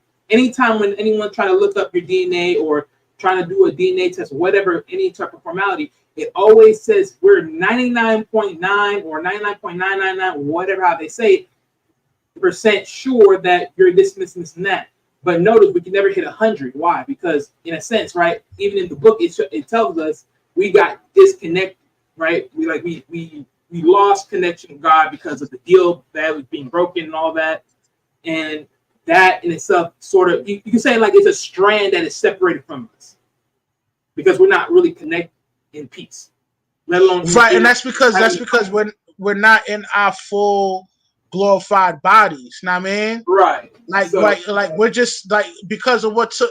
Now this is I'm not saying this is what it is, but from what I've been reading and from what other you know uh people with wisdom expound on this, they pretty much are saying like, yo, because of Eve eating the fruit and Adam eating the fruit, that kind of put us in a downgraded version of these bodies that we're in now. Know what I mean? But I mean, because yeah. of because of our ancestors ate that fruit, we're not in a full glorified body like we're supposed to be in. I mean, Well, yeah, I get that point. But my thing is, if you think about it, right, there was a time where God wiped out everything that was created from Adam and Eve. So technically, we don't even come from them per se. Technically, the nuance of the world that we would technically come from would be from David's three sons, which was basically because when Noah's three sons. So odd, but yeah, Noah's three sons. Because basically, remember that time when he told Noah yeah, to okay, build an okay, ark, okay, okay, right? yeah, And then yeah, so right. basically so basically Noah's sons were supposed to be the ones to pollute the world. Out of the three sons, those three sons had different coordinates of where their certain people were coming from. So we're one of Now, the three okay, people. the reason why they had that flood popped off and the Book of Enoch expounds on this is because like a lot of those people that was running around, they wasn't fully human, and that's why the Oh yeah, flood yeah. popped off. Now, some people might not interpretate that. Some people will say like, "Yo, man was just wicked, and by the wickedness of man, he grieved Yah's spirit, so Yah decided to destroy the world and the people in it with water." You know what I mean? And that's why the rainbow is considered a apology from the Most High, informing us that he will never end the world with water, but the next time he do return, he will return with flames. Know what I mean? Flames Right. and Yeah. brimstone and stuff like that. Know what I Right. mean? Yeah. So Right. to even add on, so basically what I'm basically trying to allude to, what you basically just added to it as well, right? Because when you think about what I just broke down to you amongst DNA and then having that connection between us and God, right? In that sense, because even what you broke down, right? Because you said like when Adam and Eve ate the apple, that was basically like one of the many like disconnects overall that happened, right? And basically, in a lot of sense, this is why we have such a dilemma, even when you look at today's world, right? Where we cannot tell, quote unquote, we can't tell no one what to do, right? Because in a sense, when you think about it, right, what they always tell us, right? Man gotta look up to God, woman gotta look up to the man, and then the children, they always look in line, and then it constitutes perversity, right? Constantly redoing. But if men are supposed to be always looking towards God and towards His wisdom, ultimately, but then you look at today's world, then what do they tell you? Because the reality is, most people are well convinced that when you look at the Bible, because people keep believing that the Bible and religion are, two peas in a pod, when in reality, when you really start thinking about it, looking at it, it's not really two peas in a pod. Like, they just put the Bible and they put God's wisdom into the church, which makes you repel against it in a sense, or even then when they used it in, slavery, God forbid, but, and they use it as a weapon, a foreign weapon to, control you or put you down. In reality, it can never put you down, because one of the biggest claimers in the book was one thing, was Jesus' image, right? And when they broke down His image, that right there should have told you that was never like their book to begin with, because how can you be the chosen children and yet the person that you're supposed to be following, his hair is nothing like your hair, right? It looks like other people's hair, because what they tell you, right? His hair was literally like his hair was basically like wool, right? When you think about wool hair looks like is in the format of wool. That's like a sheep, right? Because when you look at a sheep, a sheep's hair is wool, and when you look at a sheep hair, it's nicely stopped and curly, stiff, all that. Yeah, real kinky, like, and yeah. Right. And when you think about that, who did that remind you of? That don't remind you about them. Exactly, that reminds you about us. So my thing, when you think about it, is like, again, so if you don't understand, or you do, because right, so what is the biggest secret they try to tell you? They try to keep away from you. The biggest secret they tell you is we keep the biggest secret in a book. But the thing is, that's the problem. We're not going to take our time to read and to look into a book to really decipher what we're really looking at or understanding. So because of that, we get confused. And that's why, like, TV shows, like, especially like for those that miss out on the Good Times, when Michael he broke that down, most people, bro, like, if you're trying to tell me you did not hear that or you didn't watch that episode, you need to go back and rewatch that episode, because he broke it down. And once you understood that, bro, it's like it literally broke down exactly who God people is. Right. But they manipulated the book to the point where now they make you believe that it's this person. In reality, it's bullcrap. Because if that was the case, we would already be done already. We would be gone. This whole storyline would be done already. So why is it not done? Because y'all ain't the original people. Y'all lying. And that's right. Now, when you say original people, like, yo, expound on that. Like, oh no, yeah, no. Look, like I said, so basically, right? We all know, like I said before, right? It will break down, like the book breaks down, right? Right. So Jesus' hair was literally like wool, which is mostly reflective of our people, right? And then, of course, he literally said his eyes were like I forgot how they explained the eyes, but I know it said something like his eyes red, like flame, red flares, red, crimson fire. And then they said that his skin was literally the burn of gold, like I think it was like the burn of brass or something like that. Or the burn of gold. Right. Like his feet look like burnt brass. Right. You know, and then think about it, if you burn gold, right? If you burn gold enough, what does it end up looking like? If you burn bronze, it looks pretty black. Exactly. So that's what I'm saying. So like when you think about it, they describe exactly what he looks like. So my thing is they try to give you this whitewashed copy line of what Jesus would look like, which is the false premise of it. But in reality, they gave you the perfect image of who he looks like and who he is and what his people represent. So in a sense, we already know, like, from that part, we already know who we are. The thing is, people got to understand, like, this is how you got to really dig deep into this book. And don't get me wrong, I understand most people are not going to figure it out because the Bible is really like a jigsaw puzzle. Before you have to go through so much of it to the point where you have to really try to figure out what is what. And I ain't going to lie to you, yes, it's never going to be easy.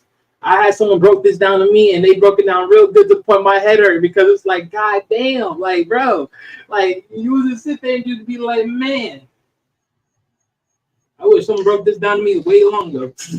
Right. Not like, yo, because you know most pastors, they're not gonna expound on that. You know what I Oh mean? hell no. Because you know what I'm saying? Yeah, because It's they're part of the just loop. right.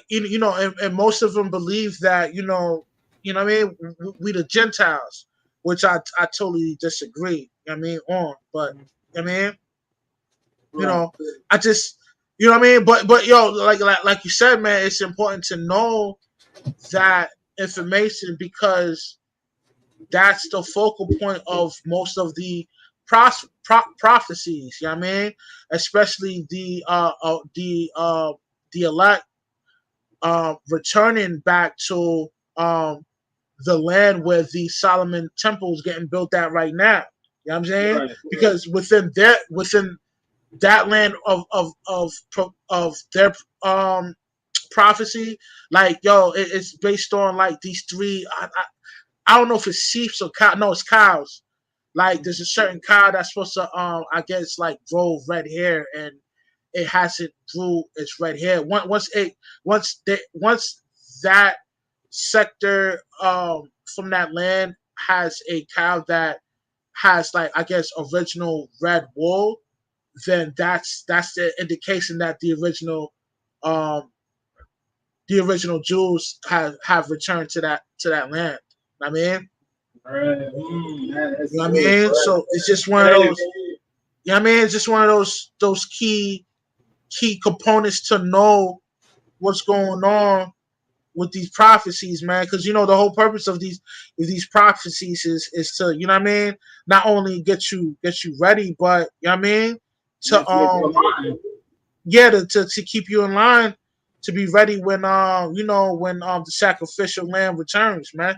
I mean, Yeah, and but I mean, just to add on to another key point, because like I was alluding to earlier about the many disconnects of our world, is because like the moment when Eve eat the apple, right, and then of course Adam did the same thing, and they start realize they got information, everything. This is where basically this is where the art of basically of free will came into play, because like basically God, he was taking his role of leading, his role of just being able to teach people, being the teacher, being the master teacher, and everything.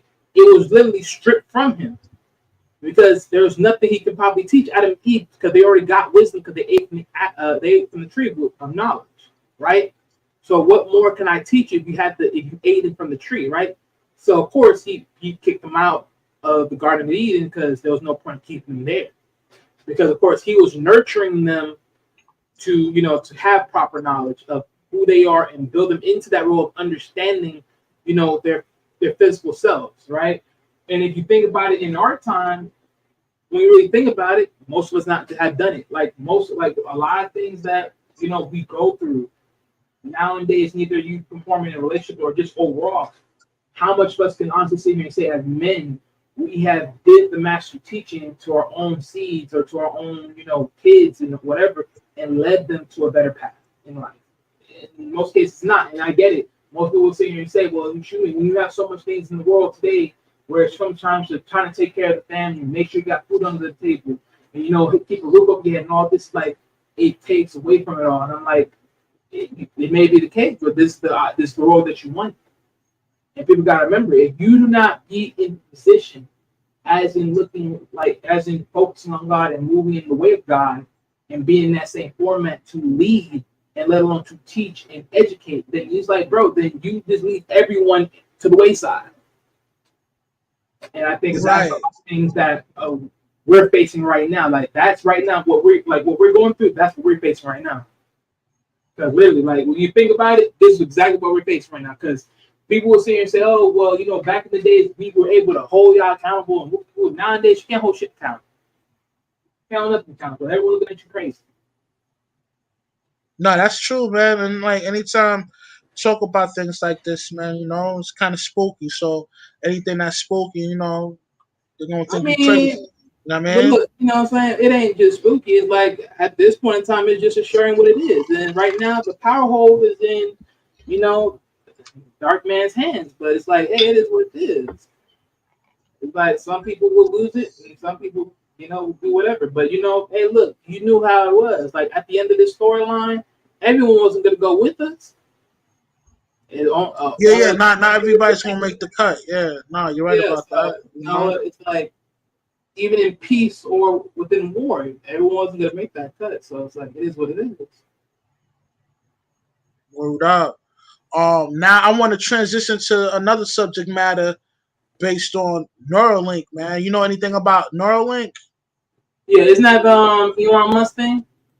Yeah, like it pretty much, gives you the cure for blindness, paralysis, mental illness, Mhm. and Alzheimer's. Know what I mean? Right. And I just find it interesting on how they, um, the method on how they help blind people get their vision, because within the back of the whole eyeball, there's something called um photoreceptors, right? Mhm. And anytime when you're looking at something from those photoreceptors, right, it shoots out a binary electrical code that hits the back of the brain. Once this electrical surge or electrical binary code hits the back of the brain, it helps depicts the image. It helps decode the code. It helps decode that certain code to help you see, physical inanimated objects. Know what I mean? And I just find that interesting on how they are able to conjure up that electrical binary code to hit the back of the brain through the Elon Musk joint, man. And do you think this is uh playing like God type like, and this stuff is kind of low key evil? Like I want to get your perspective on that. I mean, the idea of Neuralinks, right? So I know what you're saying. Like, how does he's able to basically correct the vision and everything else and all the focusing? I think the problem is, think about it, right? When you're tampering with the brain, I think that's probably how you're able to rewire it, right? Because think about it, right? A brain is like electrical neurons or something like that. Like it's an electrical current organism, right? And the signals, the way you're saying the signals. So I think the problem is for Elon Musk and his genius brain, he probably figured out a way where the signals, wherever they were traveling, they're probably not traveling in a certain direction that they should have, to where it was helping with the vision or even then just someone walking or whatever it is, right? So Right. basically the Neuralink, it would basically enhance that to the point where now it's just giving the commands to where it's able to now focus at a more higher level or higher tier, right? So now it can focus at a higher level, higher tier to the point where the brain is operating at a higher max. To a point where now it just gives it a nice boost to where the vision is more clear, to now where blind people can actually see, to where people that are actually not able to walk because they're paralyzed are not even able to walk. So basically what that means is, in a sense, whatever electrical currency that's in your body already is not strong enough to awaken those organs of your eyes or awaken the organs of your legs to really be able to move naturally or be able to processly see vision by itself. That's how it's What now? Here's the thing, though. They to make this thing like work, like they got to put this chip in your brain in order for all these things that we're talking about to right. function, to help enhance. You know what I mean? Your Right. vision Now, and strength yeah, and stuff like that. I mean, yeah. Now, on that other side, like from one side, of course, we just talked about sort of the good side of it all, but the dark side of it, I think the dark side hand of it is the brain process. Like, could it like how like they won't tell you what it really is used for, but if you really think about it, if this is able to truly, read your mind, go deep into your mind, actually understand what are you thinking, how you're thinking, bro, this could be used on a whole nother scale behind the paywall of it all. So, on that one side of you getting your vision, and on the other side of you getting your, be able to walk and everything else, you're taking a hefty chance of possibly, giving away your thoughts, your overall thoughts overall. Like even probably even within your sleep, like who knows what you could be thinking in your sleep, like so you can be giving so much different wavelengths within your brain to the point where however you think or however you process or however you're going through it, it's it's like it's basically put like this. Once the Neuralink goes into your brain or connected to your brain, it's basically like a recorder, and it's recording everything that's going on in your thought process. And all they Now, really do okay, okay, I'm glad you brought that up. Now, don't you think, like, if it's able to record everything what you're doing, right? Like, don't you think they could, input certain information in your brain? Like, probably you know what probably I mean? Like these are all the possibilities that's open when you allow yourself to be, I guess, attest to. attached to something like this, man. Because like it's dope that you're able to help the blind to see again. Help niggas that's paralyzed to walk again. But what at what price and what's the cost of receiving these chips inserted into your mental? I mean, like, is there um is there a method to this madness? Is there a price that you're gonna have to pay taking that decision and taking that tip and making that permanent decision to have it inserted in your head? I mean, Because the because thing about this is real. Like, Elon Musk is the founder. You know what I mean? Of this company, Neuralink, and like this is what they do. Like some sci-fi type shit. Yeah, yeah, you know. but I mean that's what I'm saying. Like that type of invention, that type of tool, down the line, that could definitely be used for some very much darker stuff. Because like, let's just sit here and say like his idea works. Let's say he's not like a dark mastermind. Like he's really just doing this for the good of people, right? Who's not to sit here and say like someone sit here and say, you know what, Elon Musk, we would love to use your technology for other variations. And he signed a deal and says, sure, yeah, you can go use it. But the reality is, you don't know what the frick they're using it for. They just want to use it.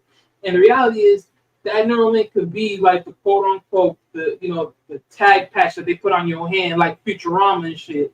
Put that little chip in you and hold you accountable. Cause like like you seen one of those videos on like over there in like Asia where they show you like just the palm of your hand, and then next thing you know, you check out of the storage shit. Like, Yeah, bro, like yeah, come yeah. on, like gee, like that is That just that's crazy. that shit is wild, man. Seeing that, I mean, and this Yeah, makes like me bro. want to transition into this last subject matter before we kill the show, right? Yeah, Now, have you ever heard of Apex TV? yeah, I heard of it. Okay, now I brought that up because Apex TV interviewed this dude named Adam Mercon. Apparently, right, like they hooked up his body to a lie detector, right? And he this guy is pretty proclaiming that he's from the year 20 oh no 20 2045, right? Oh, Yeah, they saying that he's from the future or whatever, and he pretty much kind of expounds on aliens coming through. You know what I mean, AI takes over. Like, okay, in his future, right? AI technology is the government of the world. You know what I oh, mean? here we Because go. where, Matrix. yeah, because where he's from, right? It got the one world currency already. You know what I mean? Everybody's implemented into the chip system and all that, and 10 people are like they're watching over this AI technology that's governing the whole world. and his thing is like, yo, he's from the future, and he come to the past to try to make some changes or whatever. Like, yo, one thing, like, because as I'm watching this dude getting interviewed on Apex TV, like, yo, it pretty much on the lie detector, as he's getting asking these questions through the lie detector, is saying that this nigga's telling the truth, man. Do you think this is a possibility that, what I mean, people have the ability to time travel like that for real? Talk to me. Look, I say it like this. I ain't putting speculations out like that. Because, that is like some heavy nuance. But I always do sit here and say, I always say this, any technology, and I mean any technology, we see now or we get 9 times out of 10 was already been a long time built. It's just been in the wings. So right now we probably got what? We got like Wi-Fi 5 or 6 right now. They already, like the system, they already got Wi-Fi 8 or something like that. Like they already ahead of it. They way ahead of the game. Right? Because they need that higher technology and stuff like that. So I wouldn't be surprised. Now, as far as AI taking over, I mean, look, I won't be surprised either because it's crazy because it's even funny enough that people are sitting there saying like AI is gonna take over OnlyFans. I'm like, wait, huh? How? Wait. How the heck that's gonna happen? But then it's like when you think about it, it's like you hear like how they break that down. Like, bro, that is weird, bro. That is so weird. Yeah, I mean, what caught my attention? He said, "Yo, AI is they run like I mean, it's pretty much the government." You know I what mean, I'm but saying? yeah, but my thing is like, yeah, but a lot of the AI is gonna definitely take over because when you think about a lot of the AI, right? Like just simple as ChatGPT. ChatGPT is crushing the education system to the point like most of these kids that are just cracking using ChatGPT is literally cracking these tests or these like these little written reports and shit like that to the point it's like there's no need of it. There's no real hustle for education like that. But even then, it doesn't really matter because the education that they're feeding you is a bunch of BS anyway. Right. Because it's not like the real education that you really need to really thrive out here. I mean, don't get me wrong. Yeah, we all need to know how to read and write and stuff like that. But when your education stops at a particular math, and then at the same time knowing that math is not even mostly used at a higher level, depending on certain vast areas of life, or where it's morally common, depending on certain, curricular levels. It's like, bro, you really don't need a lot. Because think about a business person, what the mathematics of a business person needs? They only need to know how to add, subtract, multiply, divide, percentages, decimal, and I'll even add in the next one, front end estimation. That's all they need just to know how to run a business as far as knowing their money.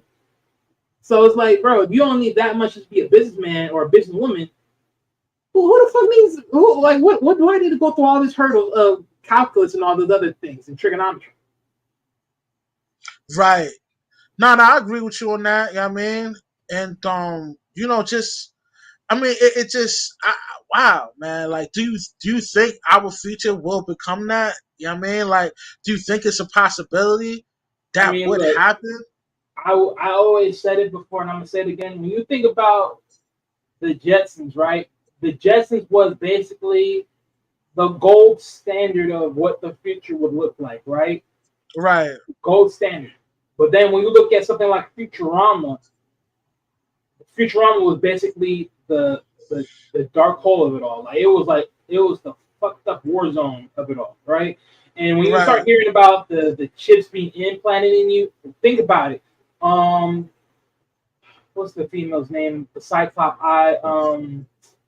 But her within the Futurama, she was basically supposed to implant. One of her jobs was supposed to implant, like hitting them with the needle to implant the freaking the chip in everybody at one point of the freaking episode of the TV show.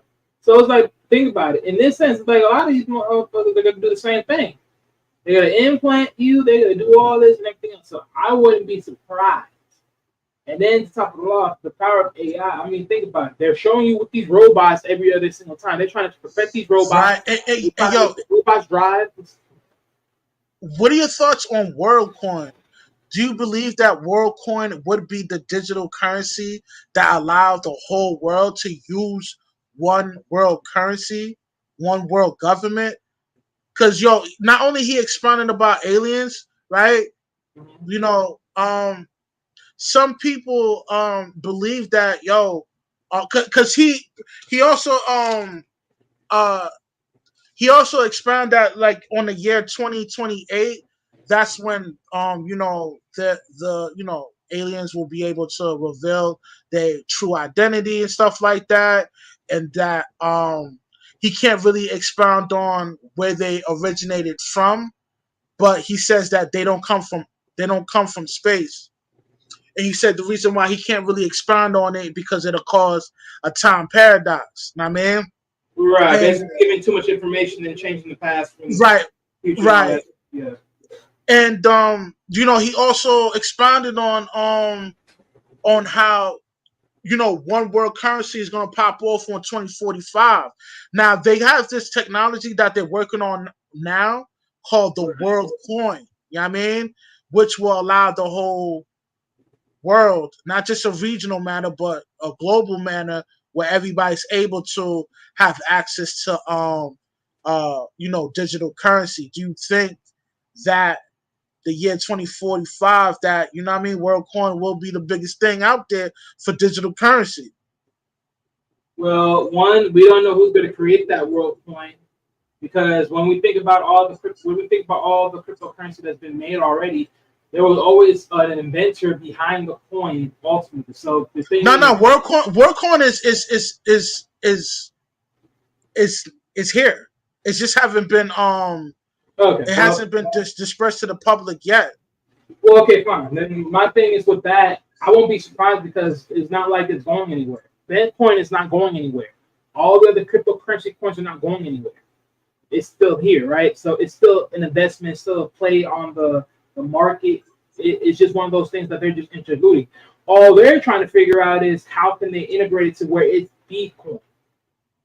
And the moment they figure and crack that out, how they can regulate it, it's gonna be the end all be all. So think about it. If the American dollar is got to be done with, right? Because of how because simply because the dollars, the more dollars you reproduce, the more of a low value it is, and then versus the less you have, the more high value it is. One or the other. But in this sense, having a digital coin right now, right? Because think about it, your phones are right now the quote unquote wallet holders for your money at this point in time, Yeah, right? yeah, like you have a digital wallet where you can hold currency. Know what I mean, Yeah, I'm like not gonna that, say and it's then digital, but it's kind of getting you conditioned to be ready for it. Know what I mean? well, yeah, but I mean, if you think about it, right, a lot of cases, like your debit cards, your credit cards, it's basically that. Like that's been the main thing that they've been getting ready with. Because think about it, right? In a sense, your credit card or your debit card, it's like a digital fiat card, right? In a sense, the chip it wires everything towards whoever you're funding it to. Neither it's Walmart, your Targets, whatever markets you have within the area you live in, right? That digital chip in the card, it literally wires your money to the next place, so then it can transfer. So basically, in a sense, you basically have your little quote unquote cryptocurrency cash flow all in a simple sense of a plastic card, or depending on which company you use, a metal card. I mean, it's already established to you already. They've practically been working on you this whole time. The only thing is just understand, like, just piece the point, like, just make the connection with each other. Because remember, right? I think back then they didn't have the chips in the cards. It was just you swiping on the black, like wherever Right, the right. black side was, you swipe Yeah. on that, and then you insert and you work it through that. But now they got the chip. Now the digital chip makes it all work easier, and that's that thing. So yeah, it's one of those things. But as far as just the whole futuristic part about it, and then of course the aliens are here, and reality is they're really not from outer space, but they're from somewhere else, or one way or the other.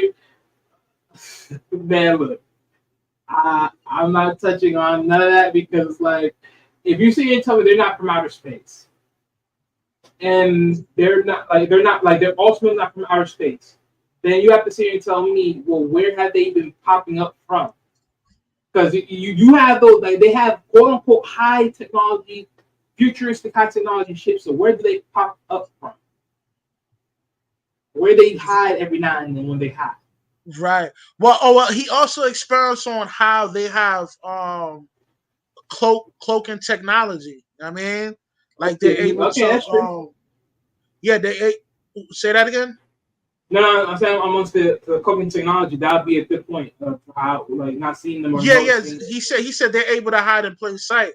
He said sometimes some of those technology those cloaking technology are faulty, and they're visible, and UFO site now. And I don't know, man. Like, I'm not gonna say it like I believe this dude, but just thinking about that and where we're headed towards, too. Like, a lot of stuff he's kind of saying makes sense. Well, I say it like this, right? Because the point where he made of saying, like, the aliens are not in space, like, that's an interesting storyline, right? Because this is my thing, right? When you think about, like, let me ask you this, right? Do you really think that when when people say that they're planning on going outer space, they're going to hit the moon, and NASA, all this, do you really believe that they actually got there? Okay, here's the thing, right? And so you're the type that believes in the flat Earth, right? Well, no, well, no, I don't believe that the Earth is round or flat. I'm not like, because my thing is this: if I don't see it, I can't know it. So from what I've known or what I expect is this: all I know is we live on Earth, and that's it. I don't know if the world is truly round. I don't know if it's flat. None of that.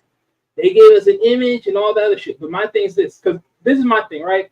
You know how they show us the Earth and they said, like, oh, the water is blue and everything else, but we all know the water is clear. So then where's the blue coming from?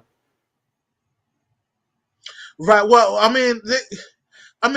it gets a bit intricate. Because, Like, they yeah, that's say, what I'm saying. It's yeah, tricky because think about it. If you were you, to go you in know, another country, the base water is base green.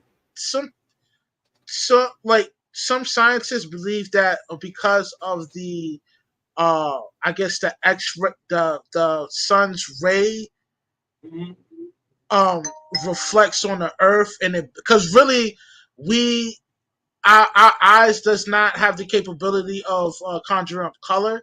We really Mhm. see black and white. It's just the reflection of sun rays bouncing from earth into our yeah I mean eyesight or whatever.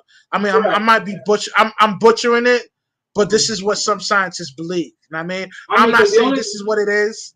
I'm not right, saying right, this right. is the end all be all, but Right, this right. is what Because some people believe. this is You know my what I mean? thing. Yeah, yeah. Yeah. Because this is my thing, right? If I would say, why would the water be blue in reflection to how the sun would hit? Like, I would say if the sun hit the water, right, even though it's clear, but there's fish in the water, and then when you pull out a fish, the fish is blue in color sense. Somewhere like in that sense, like it would be the reflection of it. Like the scales would reflect back the sun rays, which then would show it to be quote unquote blue if you were in space. Now that's be my only understanding of it. 'Cause I wouldn't see it no other way. Right, but like I'm not really into the speculation of Well, is yeah, the that's what I'm Earth saying. Like, I flat, don't, yeah, round? that, yeah, Yeah, because I don't touch none of that unless God says otherwise. Like, I don't touch none of that. I leave it as is. Like, y'all can predict all that all y'all want to because that doesn't really get you a quota. right. And it's just one of those things, man. Like, yo, if son telling the truth, then and when you go back scriptures, it lets you know that ain't no even that heavily angelic beings in the heavens don't know when Yah's gonna end Right, but everything. right, but even in the book, right? Because it even tells you in the book, like God said that He gave us dominion over the earth. But keyword, He gives dominion over the earth. So if people, quote unquote, scientists are saying that they're constantly working their way out of the Earth, and especially its atmosphere and the ozone layer, to then go into outer space. You really, and that's why I'm saying, like, I don't really believe, like, I think they're doing some type of visionary, movie film type of action to make you believe that they there, but reality they ain't. And that's just me. Because if God gave you the mean of the earth, why would he let you go out within space? Right. I mean, I mean, like, like I said, man, like I'm not speculating on that. You know what I Well, yeah. mean? I just And leave that from here. like the reason why, like, because in school, even colleges, man, like, yo, they break down oxygen. Like, they give you the breakdown on how oxygen work on Earth, and they give you the Right. breakdown on how oxygen breaks down in space. You know what I mean?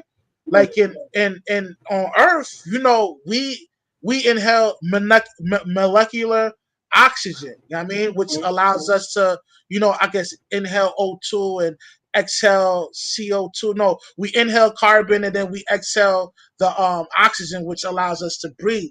But within within space, they say there's only atomic oxygen, right? Now if now it's a type of oxygen, but it's atomic that we can't breathe through. But yo, maybe there's other beings that could, you know what I mean, breathe through that atomic oxygen. You know what I mean? Now I'm Right. not a believer in, like, space, like, you know what I mean? Like, I'm not a believer that, there's living beings from outside of Earth. You know what I mean? Like, I mean, I believe there's different beings, you know what I mean? But it doesn't, you know what I mean? Like, I don't want to, you know what I mean, expound on that Right. because, I'll be talking about this shit all night. But, Well, yeah. like, I just found that interesting on how Homeboy expounded on, you know, on all the, and this interview took place, I think, about 4 years ago. You know what I'm saying? And, and now, like, and you see what's going on in Peru right now, right? Right. I heard those something. The whole alien invasion type joint or whatever. They got pictures of these beings and stuff like that. So it's Yeah, funny that he. I heard. I heard that whole, that meltdown, but I mean, I don't buy it too much, but that all depends. Like, did they really give like graphic video or even pictures of the whole thing? Yeah, they got pictures of these things that's they claim that's, you know what I mean, aliens and stuff like that. Like, they got vivid pictures of it. You know what I mean? But that's just another subject matter, man. You know what I mean? Yo, man, what's your final thoughts about the show, man? Before we leave. I mean, yeah, one more telling storyline. Throw in there. Wait, what was it I wanted to throw in there earlier? If I forgot. Right, I forgot because going back to the Flash, right? Because I remember there was talk. I remember Flash. He was throwing in his origins of the whole scenery of around the time when he got his powers, right?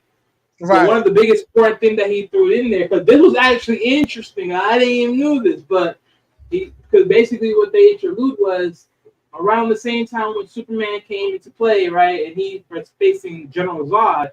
That's when he had his powers, but he never mastered them to that ability to the point where he could ever enter the fight. So technically, we could have had Flash within the Superman movie, against General Zod way back then.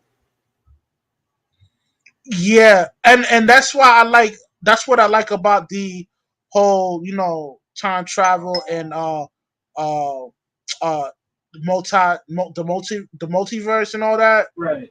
Because they could conjure up different storylines like that. Like, you know what I mean, there's so many different ways that they could go with it. You know what I mean? But Right. it just seems like when DC put out these films, it doesn't do too good, man. You know what I mean? Yeah, I think it's just one of their biops of just spreading out the storyline. Like again, like when you look at the Flash, I mean, you can definitely know that it was already like a jump of the whole begin. Like it's the origin story. It was a jump. It was a slight jump before the origin story. Like they didn't went fully in it. They didn't went all deep in depth into the whole origin story at the start, the jump, the loss of the mother, or everything like that. They sort of jumped in sort of derail, like they sort of pulled it back, and then be able to give you the layers, and then they fling it forward into the present scenery. And look, I get it. They trying to do all that in a box, and it is what it is. But it tends to never come out the way you wish because of how they choose to play it out, and it's sort of a back burner, always to their movies in a sense. Word, word. I mean, what advice would you give to DC to put out incredible films like Marvel? Because it seems like Marvel haven't really made a miss yet, man. Like everything they put out has been a hit. I mean, yeah. I mean, don't get me wrong. They have put out miss. They did put out some miss. I mean, towards the beginning, the most of the Marvel movies that they put out, with Kane the Conqueror, that was a miss because if Hold on, you, wait a minute. Wait a minute. You didn't like if, Kane the Conqueror? I liked it, but there was definitely a miss. And let me tell you why I say that. When you think about Okay. it, right, the chick, right, when she touched the dude's ship and read his mind, she didn't get a full glance of what was going down. So she looked at him as a villain. And then two, they never really discussed what was his life. She automatically looked at as a villain, as a bad guy, and then thought of the worst, which sort of actually showed you otherwise. And then when you realize when they really just uncover what Kang was really doing amongst other variants, and let alone the other world, he was really trying to save the world. He was really a hero in a sense, but was Right. outposted as a villain, and they did not create that better storyline. That was the real screw. That was part of the screw up of the storyline. But you know what, man? They kind of bit off the. I don't know if you've read the.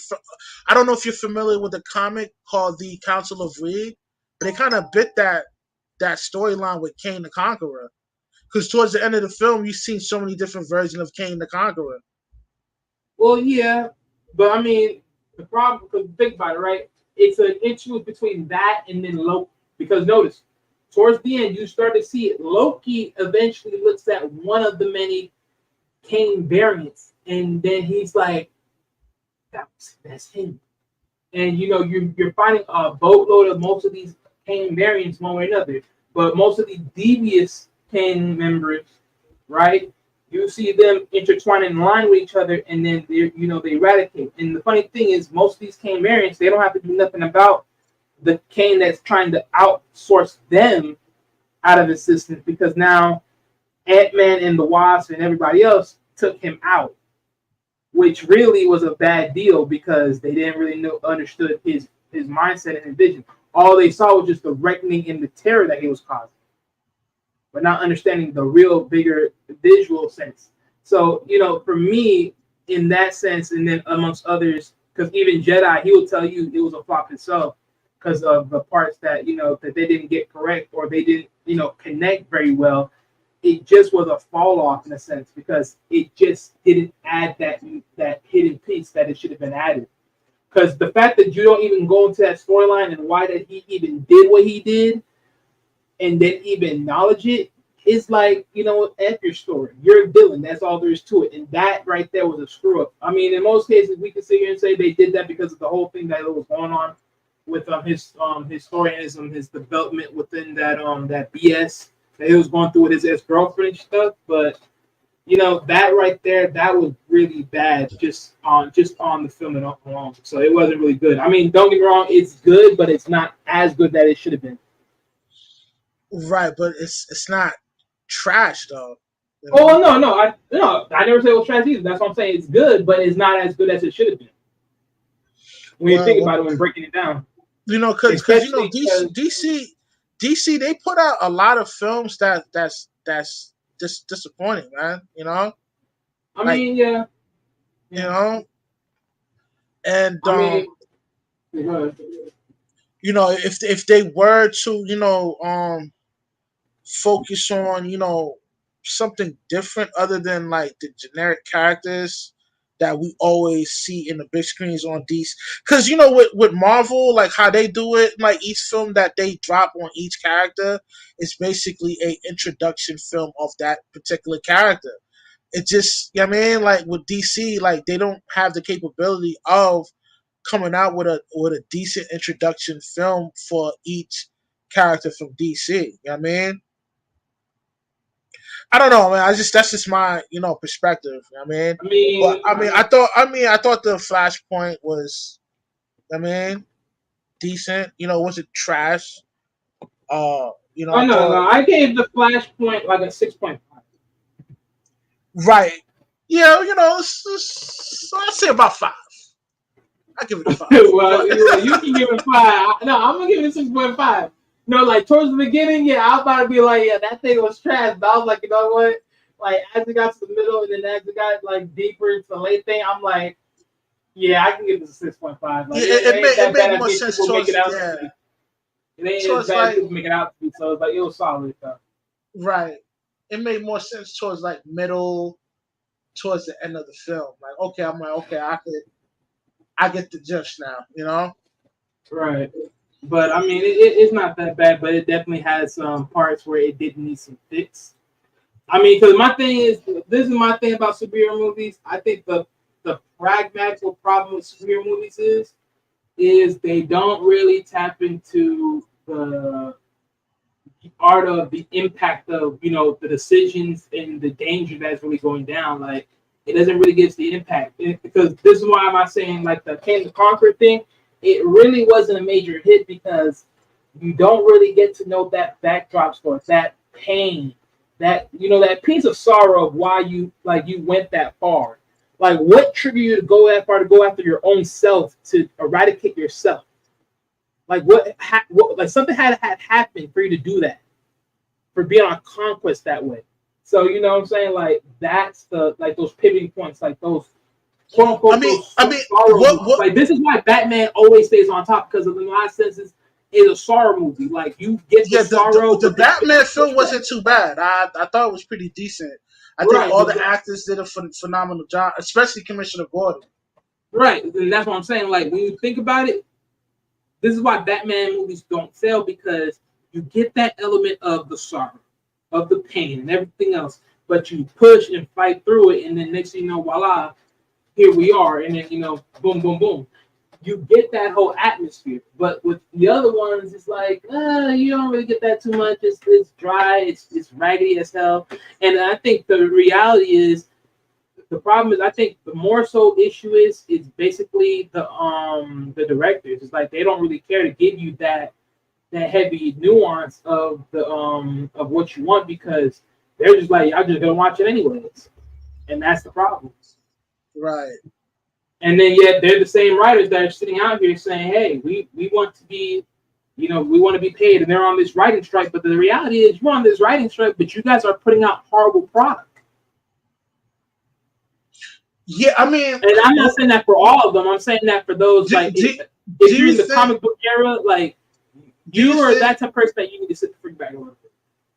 Do you think like social media is the ripple effect of these writers and actors are not getting uh, the full benefit of being a writer and actor? Do I you mean, it's think not even it's just that. I think I mean, don't get me wrong. Yeah, social media plays a part because everybody's looking at it one way or another. But in a lot of senses, also, it's a lot of these social norms that we are in today. I mean, think about it. You know what? Think about it. To this day, most people will now sit here and say, "Oh, the women are now replacing the men." Here goes the man of Iron Man, and then now it's like, "Oh, well, here we go, a female Iron Woman." And it's like, oh, it's not this like, but bro, it's been in comics forever though. But now the new narrative is what? We're being replaced. Feminism is kicking in. All these other things. Like, but nigga, it's been here forever. Wonder Woman's been Wonder Woman forever. She-Hulk's been She-Hulk forever. Where was feminism striking then amongst these comics then? But it's morally yeah, I impacted now mean, because how the yeah, wave is going. And it's yeah, getting more toxic. I mean, to be honest with you, yo, Wonder Woman got a ill storyline. You know, I mean, look, her storyline may be a quote unquote L because of like the Greek god thing and everything else. And technically, that's not like a by proxy story ultimately. But even then, it's like I'm not worried about her storyline. My thing is just like, how are you impacting your storyline? Because Yeah, I mean, like when I when I okay, when I say that, I'm talking about the canon. You know what I mean? Like how right, even though the canon has been revised a few times, but it's mad interesting. Like Zeus had beef with Wonder Woman's mom. Know what I mean, and right, his apology based on Zeus's apology towards Wonder Woman's mom was giving birth of Wonder Woman, right? right. And as Wonder Woman grows up, she catch smoke with the goddess of war, the god of Mhm. war, and all that. I mean, like I think that's just kind of interesting. Yeah, but I think the only issue with that storyline is because the simple fact that DC and Marvel have intellectual property on each other, and the fact of the matter is, Marvel, they got intellectual property on Zeus and all the Greek gods. So it's like you can't even interlude Zeus into DC because it's like then you're at war with Marvel for that. And it's like, well, shoot me, then what? But don't get me wrong, it's like because what? The new guy right now, what's his Wait a name? minute, hold on, wait a minute.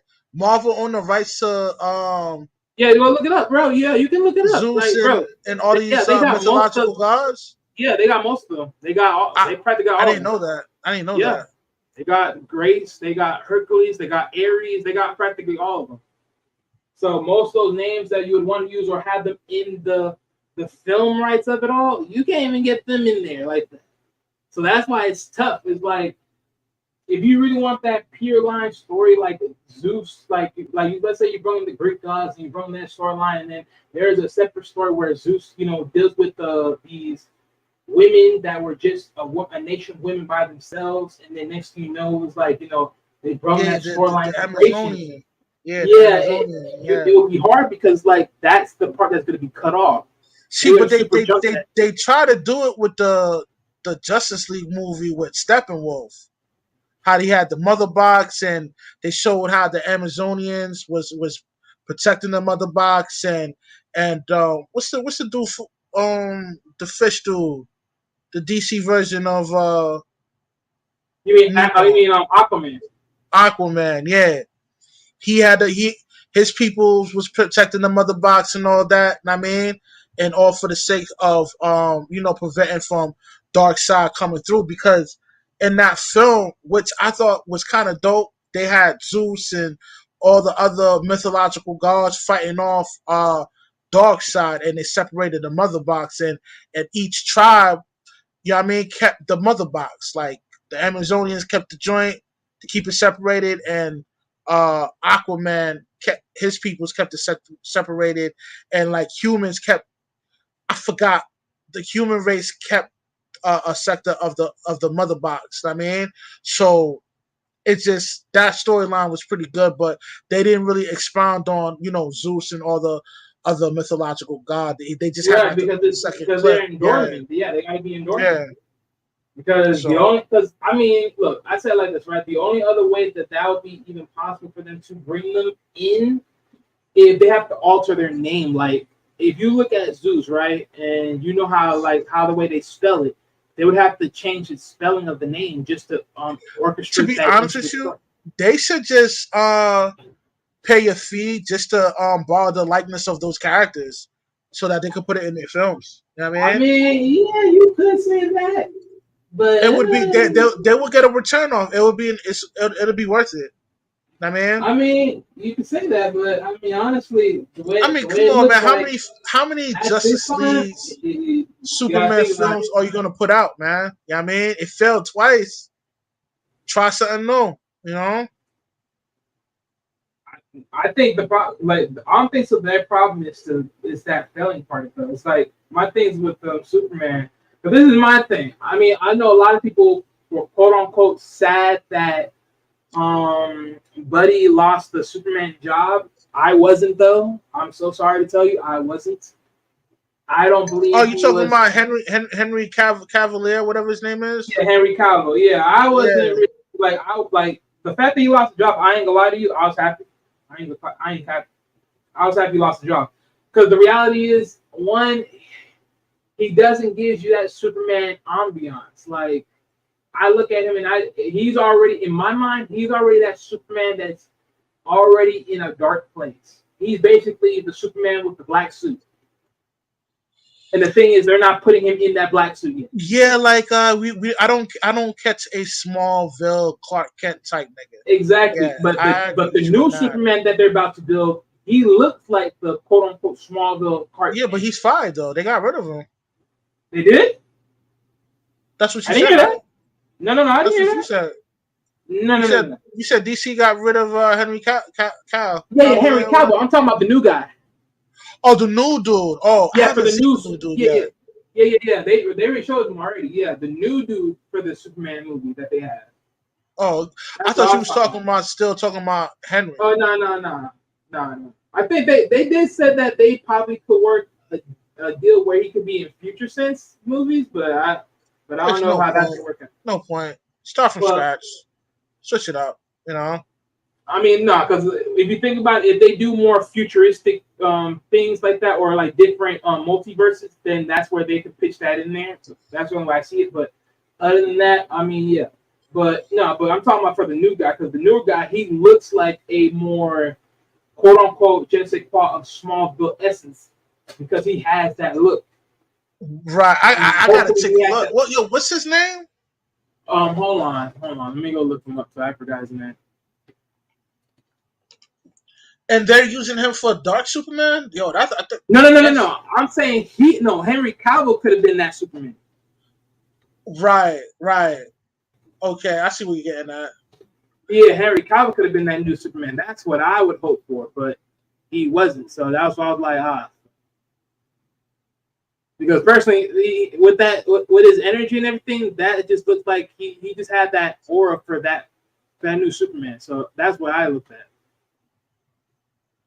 So I never looked at it for anything else, but yeah. I think his name is David Switz, something like that. And that's the upcoming Superman Legacy movie. Oh, so they're coming out with a new Superman film.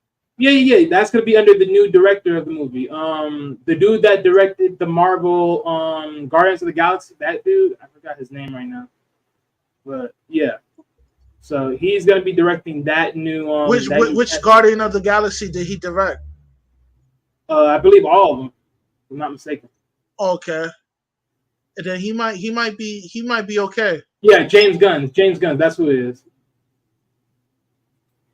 So yeah, so James Gunn, he's literally gonna direct that whole thing. Hold on. When is this movie supposed to come out? 2025. Next, basically 2 years from now. Oh, so they probably already got their actors in line already. Yeah, they do. They already got some names already. Okay, what's this actor name? David what? Oh, hold on. David Sweat. Okay, hold on. Let me grab his name real quick.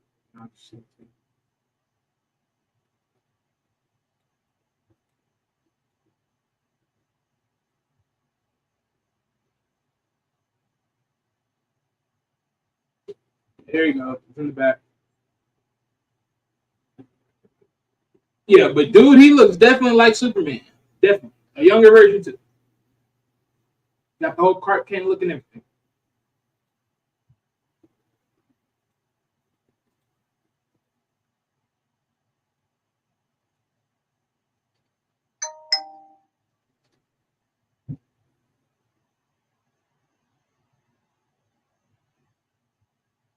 Yeah, I get a Smallville vibe from him. Oh yeah. Most definitely. We'll see how he do though.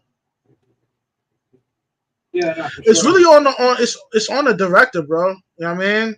Yeah, I mean, hopefully James Gunn, he makes it good on his word, because technically, when that's gonna be the first installment of the whole new DC.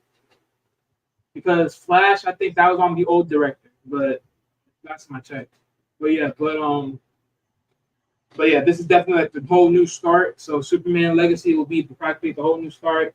I know they said they're gonna make a TV series of the Wonder Woman, of the newer Wonder Woman, but that was like dated way like this is gonna be like dated way back, starting from her like deep in her origin stories. But that would be a Mm-hmm. TV series instead of a movie.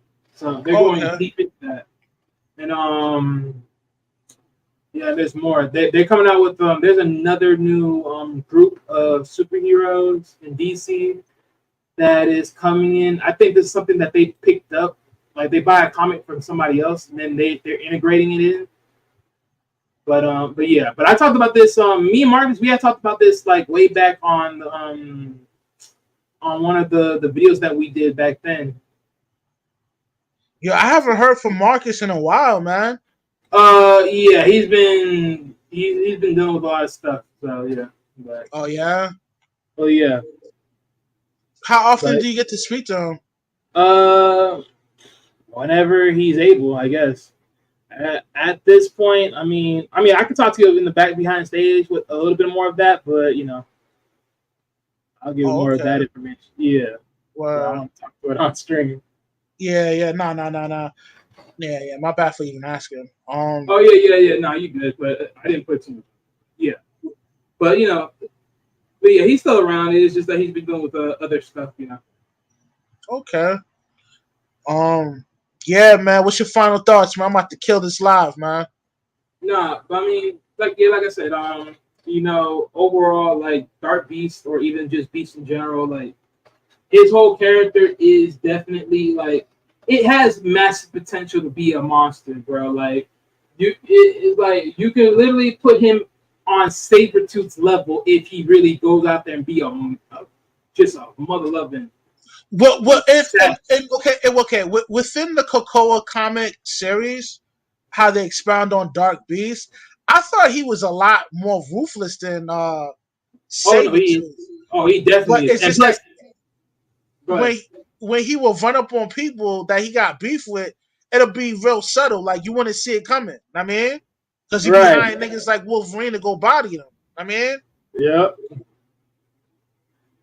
But like even when you think about it, right? Because this was the more thing, right? Because Dark Beast, he actually has way more abilities than the natural beast does, because he can actually regenerate limbs. So even if you right, were to jack him up, right. like bro, he's gonna heal up like it ain't nothing. Then he can start unleashing electricity from his body. So like this Yeah, dude yeah, is like that, haywire yeah, differently. yeah. Like he's haywire That so is different. dope. Yeah, So yeah. yeah, like that man haywire differently. He cooking dudes, bro. He cooking dudes. Word out, man. Oh, yo, Wally, man, thank you so much for coming through, man, and doing the Hey show man, with me, anytime, man. man, anytime. I appreciate you, man. You know you got to come through for the next one. The next one I'm gonna be talking about Mr. Sinister, which is gonna be Judgment Day Part 3. Know what I Oh mean? man. And All right. I want you to come through for that one too, man. Know what I mean? Sure, for sure. Word up. It's your boy Rush. Yo, the show's officially over. Yeah, I mean, leave some leave some comments on the comment section, and let me know what you guys like, and and yo, and give us some suggestions on which either from Marvel DC what we should talk about. You know what I mean? Like, yeah, we All can right, definitely put some serious. word out. Salute to y'all, man. I'll catch y'all on the flip. You're I'm out. One. Salute.